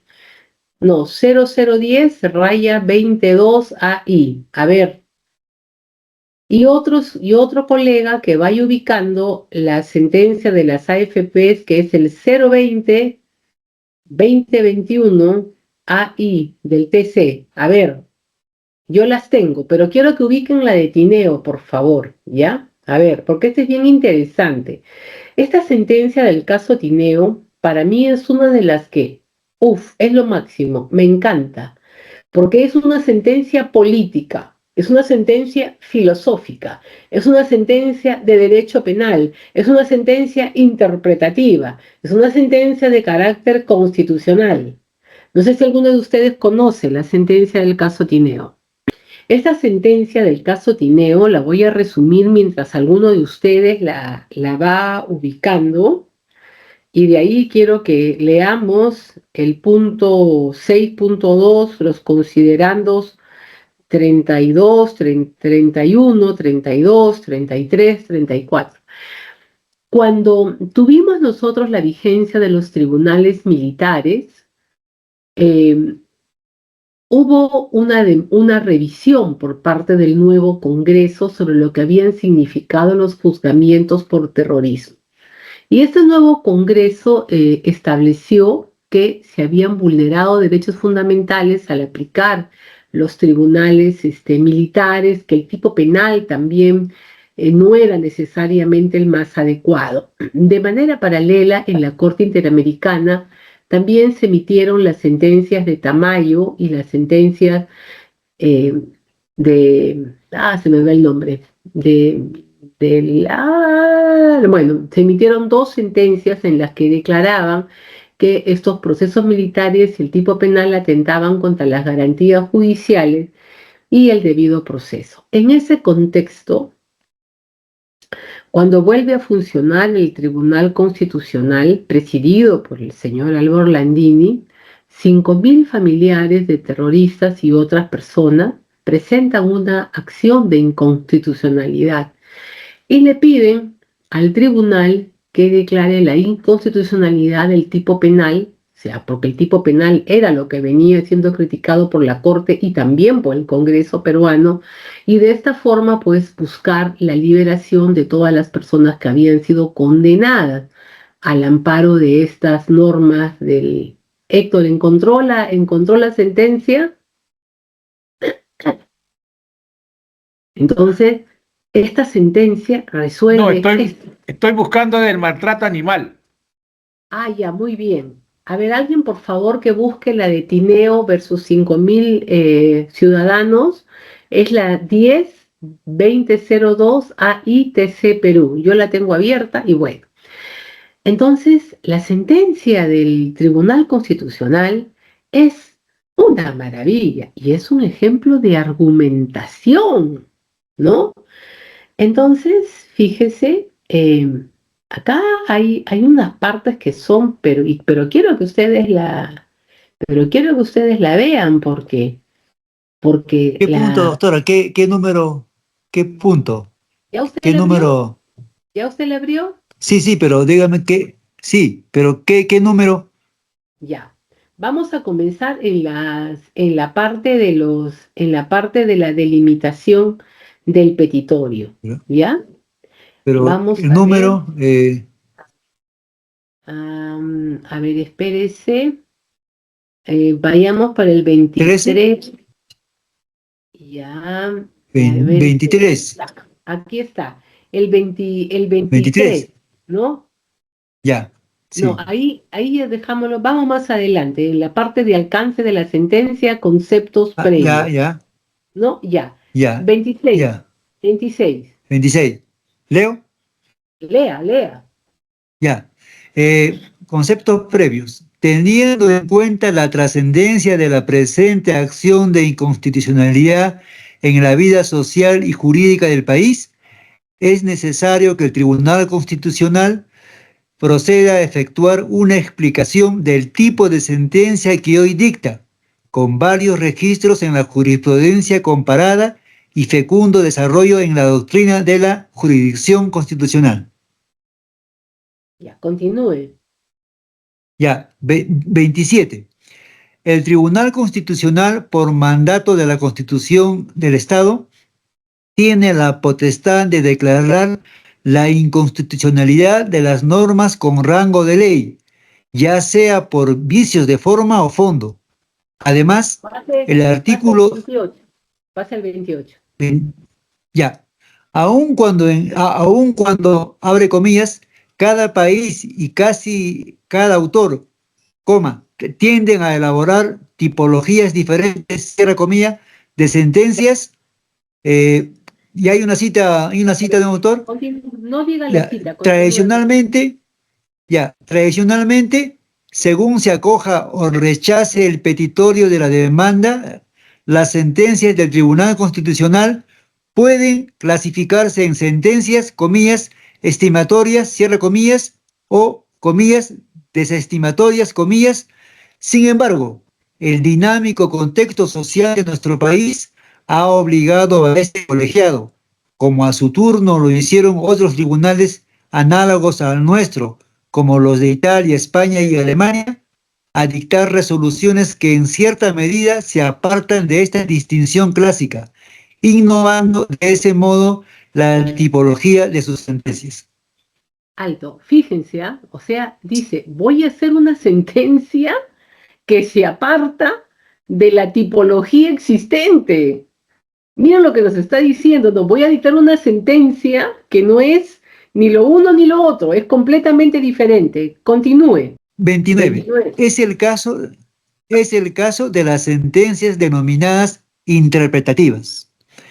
Mediante tales sentencias, los tribunales constitucionales evitan crear vacíos y lagunas de resultados funestos para el ordenamiento jurídico.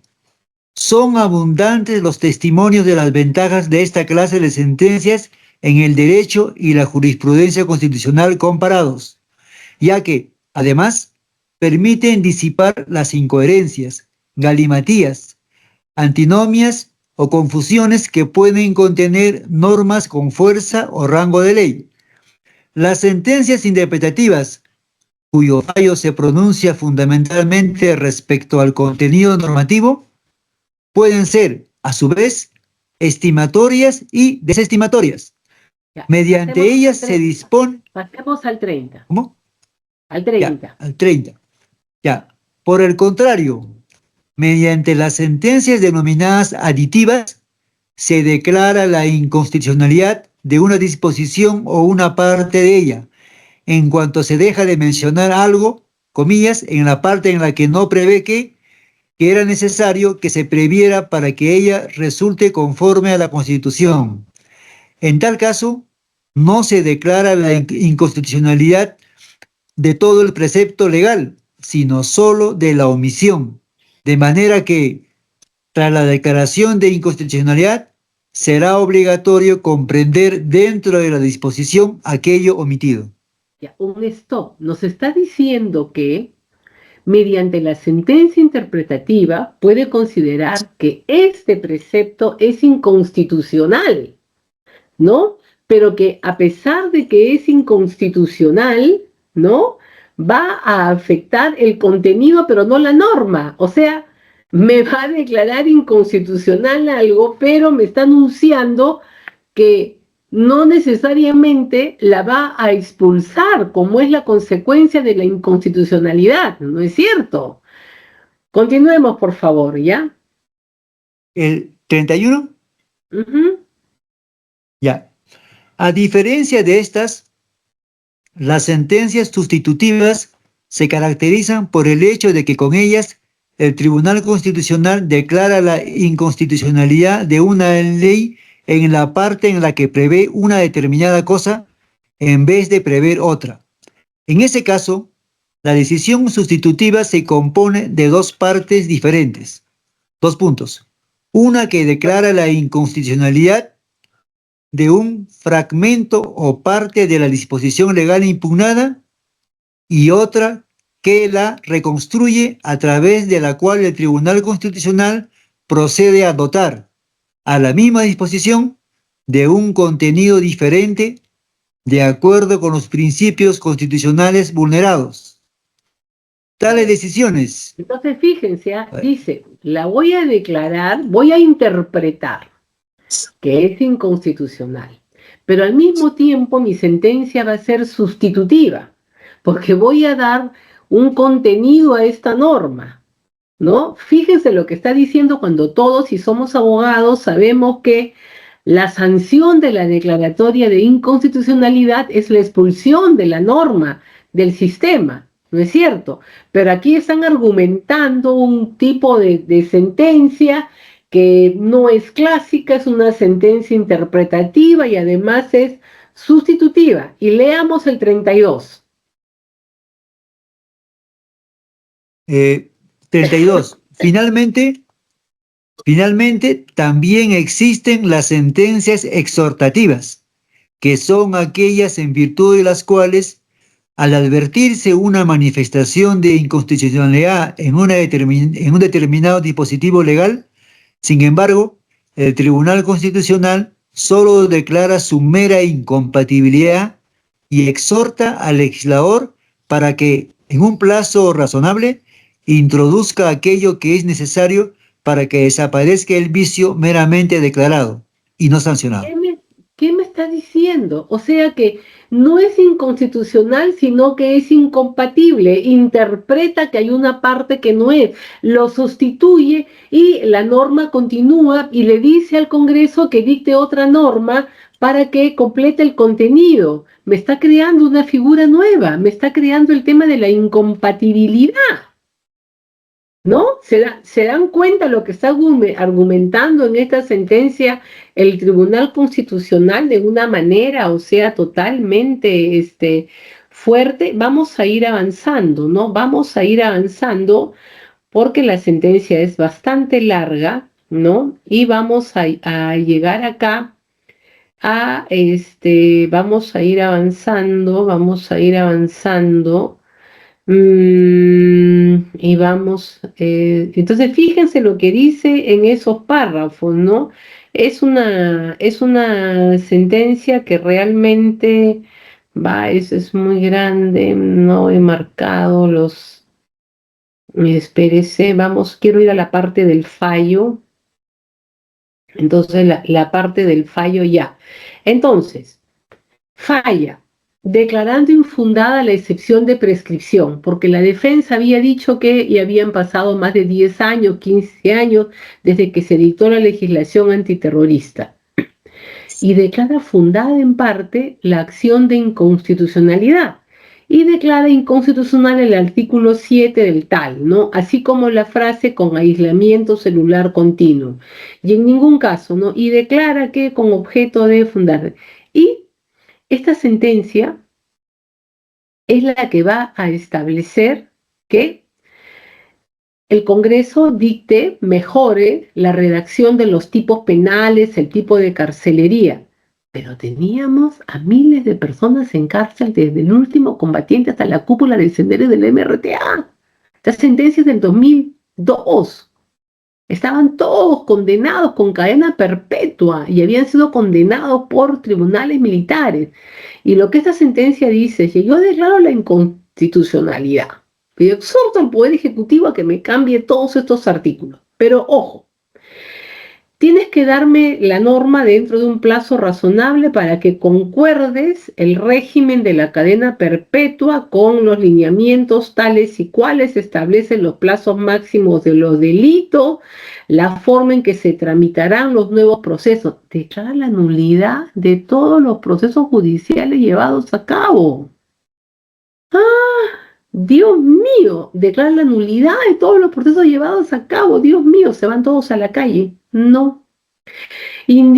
Asimismo, indica que esta sentencia no genera derechos de excarcelación para los procesados y condenados por la aplicación de las normas declaradas inconstitucionales en esta sentencia. Plop. De Ripon. Plop. Plop. ¿No?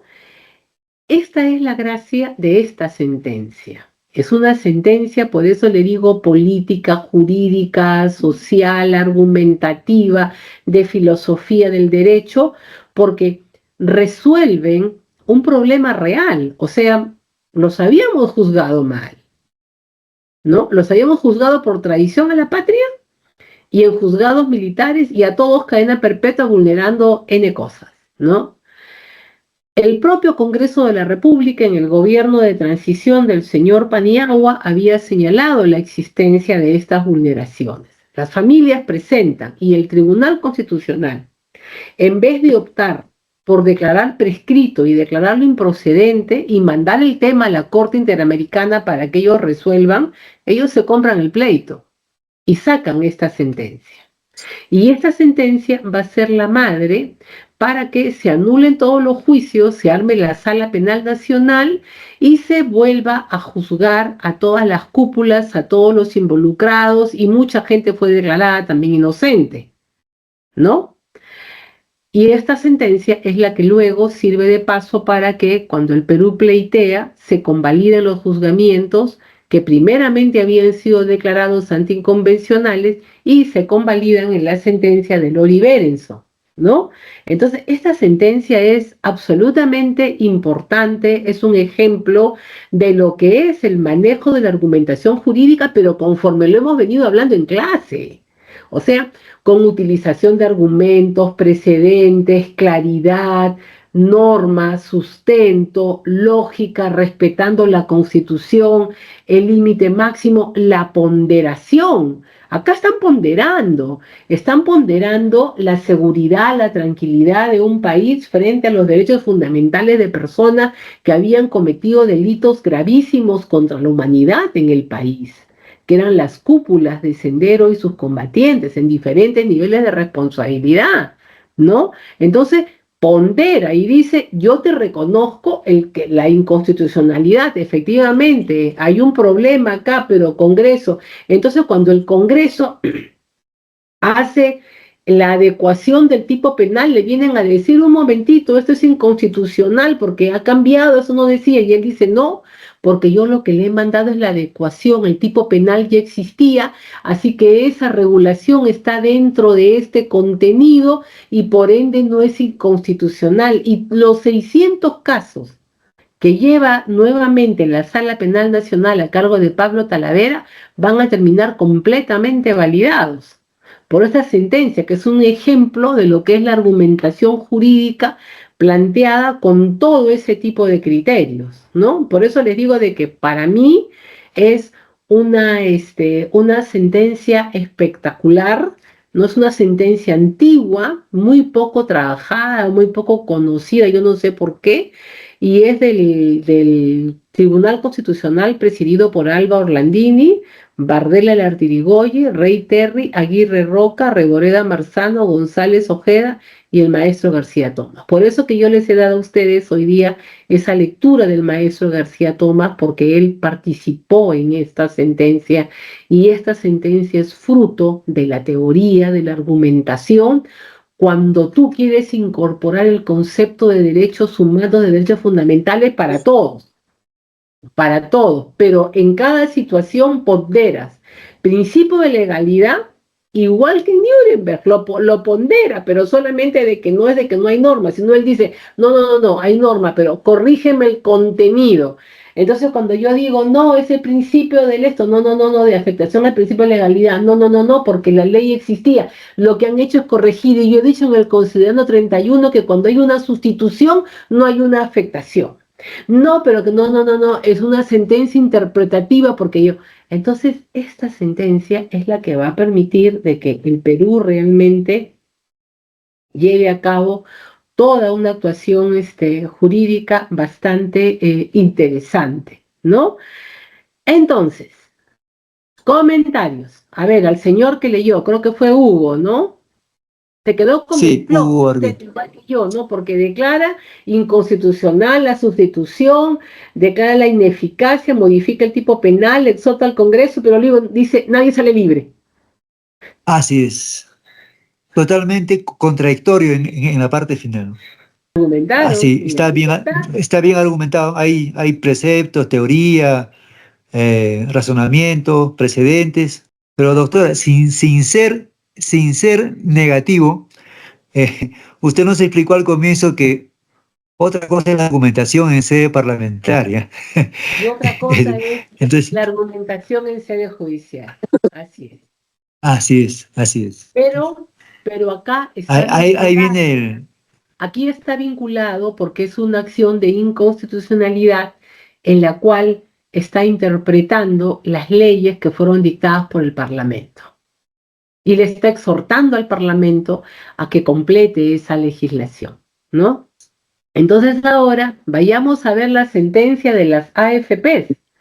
0020-2021, acción de inconstitucionalidad,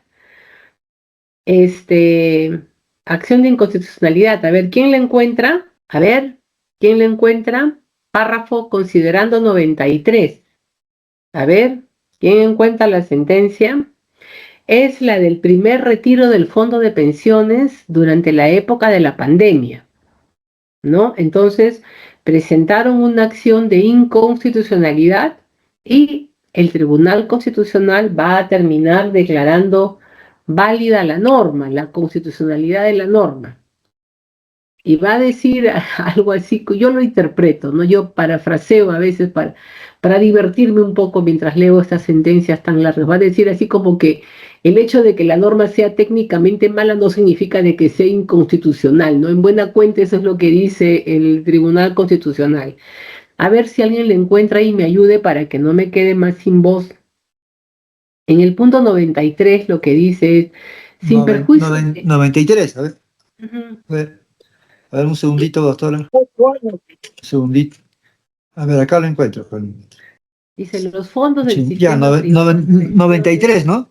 Ujú, 93, ujú, los fondos del sistema 93. privado, así es. Dice, este órgano de control de la Constitución es... No sé qué sentencia, es la 0020-2021 ahí.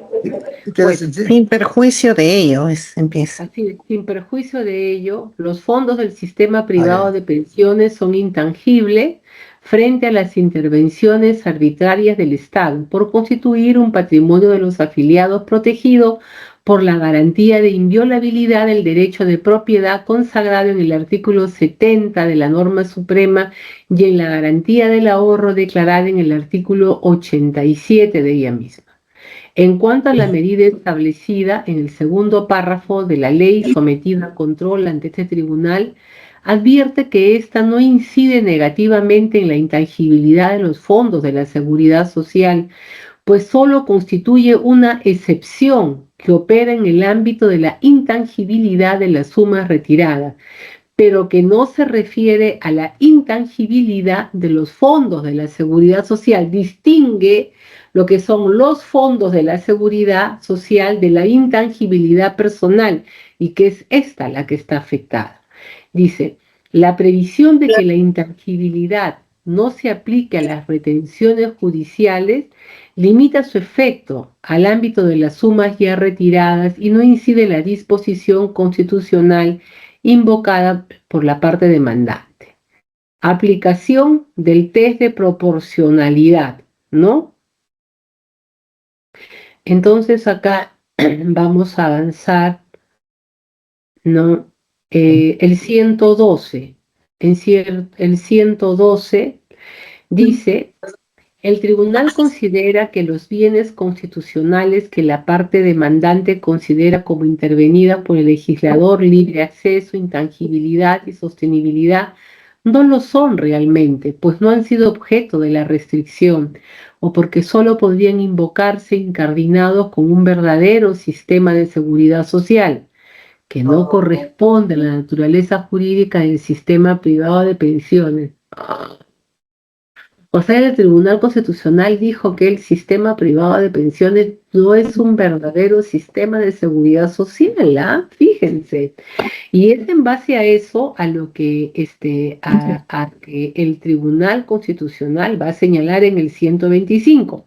La habilitación del retiro de fondos de las AFP supuso un mecanismo que efectivamente favorece la posibilidad de que las personas puedan procurarse recursos propios para su bienestar y el de su familia.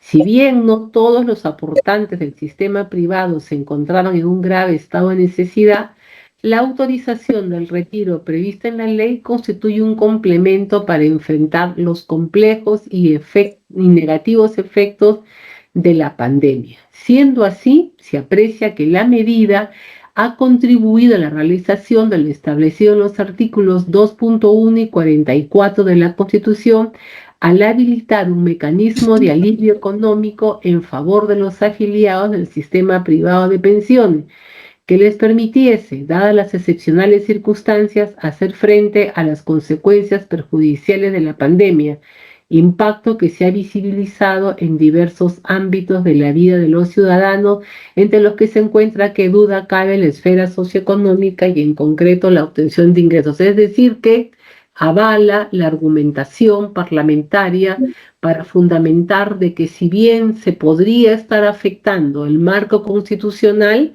ello obedece ¿a qué? A que estamos haciendo una ponderación de derechos, de situaciones, ¿no? Entonces, este, entonces continúa con el análisis Y vamos a ir pasando más adelante, donde habla de la necesidad de ¿no? Y termina con una exhortación también, ¿no? Al Congreso, y fíjense lo que les pongo, porque de repente ahí ustedes pueden encontrar materia de chamba, ¿no? Dice, este tribunal considera que es pertinente exhortar al Congreso frente a la crisis del sistema privado de pensiones y las necesidades extremas de sus afiliados de disponer de los fondos acumulados en las cuentas de capitalización. Dice, para que se constituya un auténtico sistema de seguridad social que cumpla con los fines del Estado social y democrático de derecho declarados en el norte de nuestra Constitución histórica por el artículo 10 de la Constitución de 1993. Fíjense, en esta sentencia, el Tribunal Constitucional va a considerar que no tenemos un real sistema de seguridad social con el sistema privado de pensiones. En consecuencia, las 7 leyes posteriores de disposición tampoco son inconstitucionales, porque son mecanismos de ahorros que he establecido, y el ponente fue el doctor César Ochoa Cardis, que es una persona experta en derecho económico, tiene un libro con Baldo Cresalja sobre el modelo económico de la Constitución. Entonces, mis estimadas caballeros y señoras, qué bonito, ¿no? Cuando vamos viendo, ya, y nadie encontró lo del animalito. Yo la busco para la siguiente clase. Entonces ven ustedes qué importante que es el tema de la argumentación, la presentación de la norma, porque en el caso de las AFPs, la norma, la argumentación que prepararon, la fundamentación soportó el análisis de una acción de inconstitucionalidad y le dio el pase a la vigencia de los retiros. Entonces, allí estamos, y había una señorita, creo que levantó la mano, pero no sé si fue por error o porque... Jorge, ¿usted desea opinar algo? Muy bien. Entonces, felizmente que no se me fue la voz, más bien le he recuperado un poco. Parece que tomar agüita caliente me hizo bien. Entonces, la próxima clase voy a traer mayores ejemplos porque ya ustedes ya tienen esta visión y ahora sí ya podemos traer mucho más a Lexi, podemos traer mucho más porque ya entendemos esta conceptualización, este manejo, ¿no? Porque hay muchas personas que entran de frente al juicio de proporcionalidad y al Lexis y todo lo demás, pero ¿cuál es la razón? ¿Cómo tengo que hacer? ¿Cómo funciona? ¿Cuál es el esquema? Eso nosotros hemos hecho el proceso a la inversa. Así que muchísimas clases y muchísimas gracias. Tenemos clases el viernes, ¿no? Sí. Sí, doctora. Así es, doctora. Entonces nos vemos el día viernes. Sí encontramos, Muchas gracias. doctora, sí encontramos el tema de los animales. Sí, la ley. Pero nadie me dijo. No, sí le encontramos. A ver, Resulta ya, que a ver, en realidad fue bastante polémico. Deme la exposición de motivos. No, lo que sucede es que en realidad la Comisión de Justicia, que era la comisión principal, aprobó una modificación a la ley de protección animal, pero en realidad ver, eso no se aplicó. Ya, Eso no se aplicó. Hagamos una cosa. La próxima clase comenzamos con el análisis que usted hace de la exposición de motivos, que es la parte de la argumentación de la norma, ¿ya? Creo que es el señor Correcto. Héctor Chávez, ¿no? Sí. Ya, muy bien. Entonces la próxima clase comenzamos con usted, trae bien trabajadito. Me interesa mucho la exposición de motivos o de repente el del diario de debates, ¿no? Para ver la argumentación en sede parlamentaria, ¿sí? Sí, porque en realidad el tema... Poniendo énfasis en cuáles son los derechos constitucionales que se trae, que se argumenta, que a favor y que en contra, ¿sí? Muy bien, doctora. Okay. Aunque Ya, ese día estaré de viaje hacia el norte, pero de todas maneras trataré de conectarme antes. Ya, está bien. Ya. Si no, donde esté, usted sabe que ahora con la tecnología, si no puede al inicio, al final de la clase, lo que fuera, pero ya coordinamos. Al inicio, doctora. Ok, Muy bien. ya. Muchas gracias. Un abrazo, hasta luego. Nos ha hecho reflexionar hoy día. Gracias.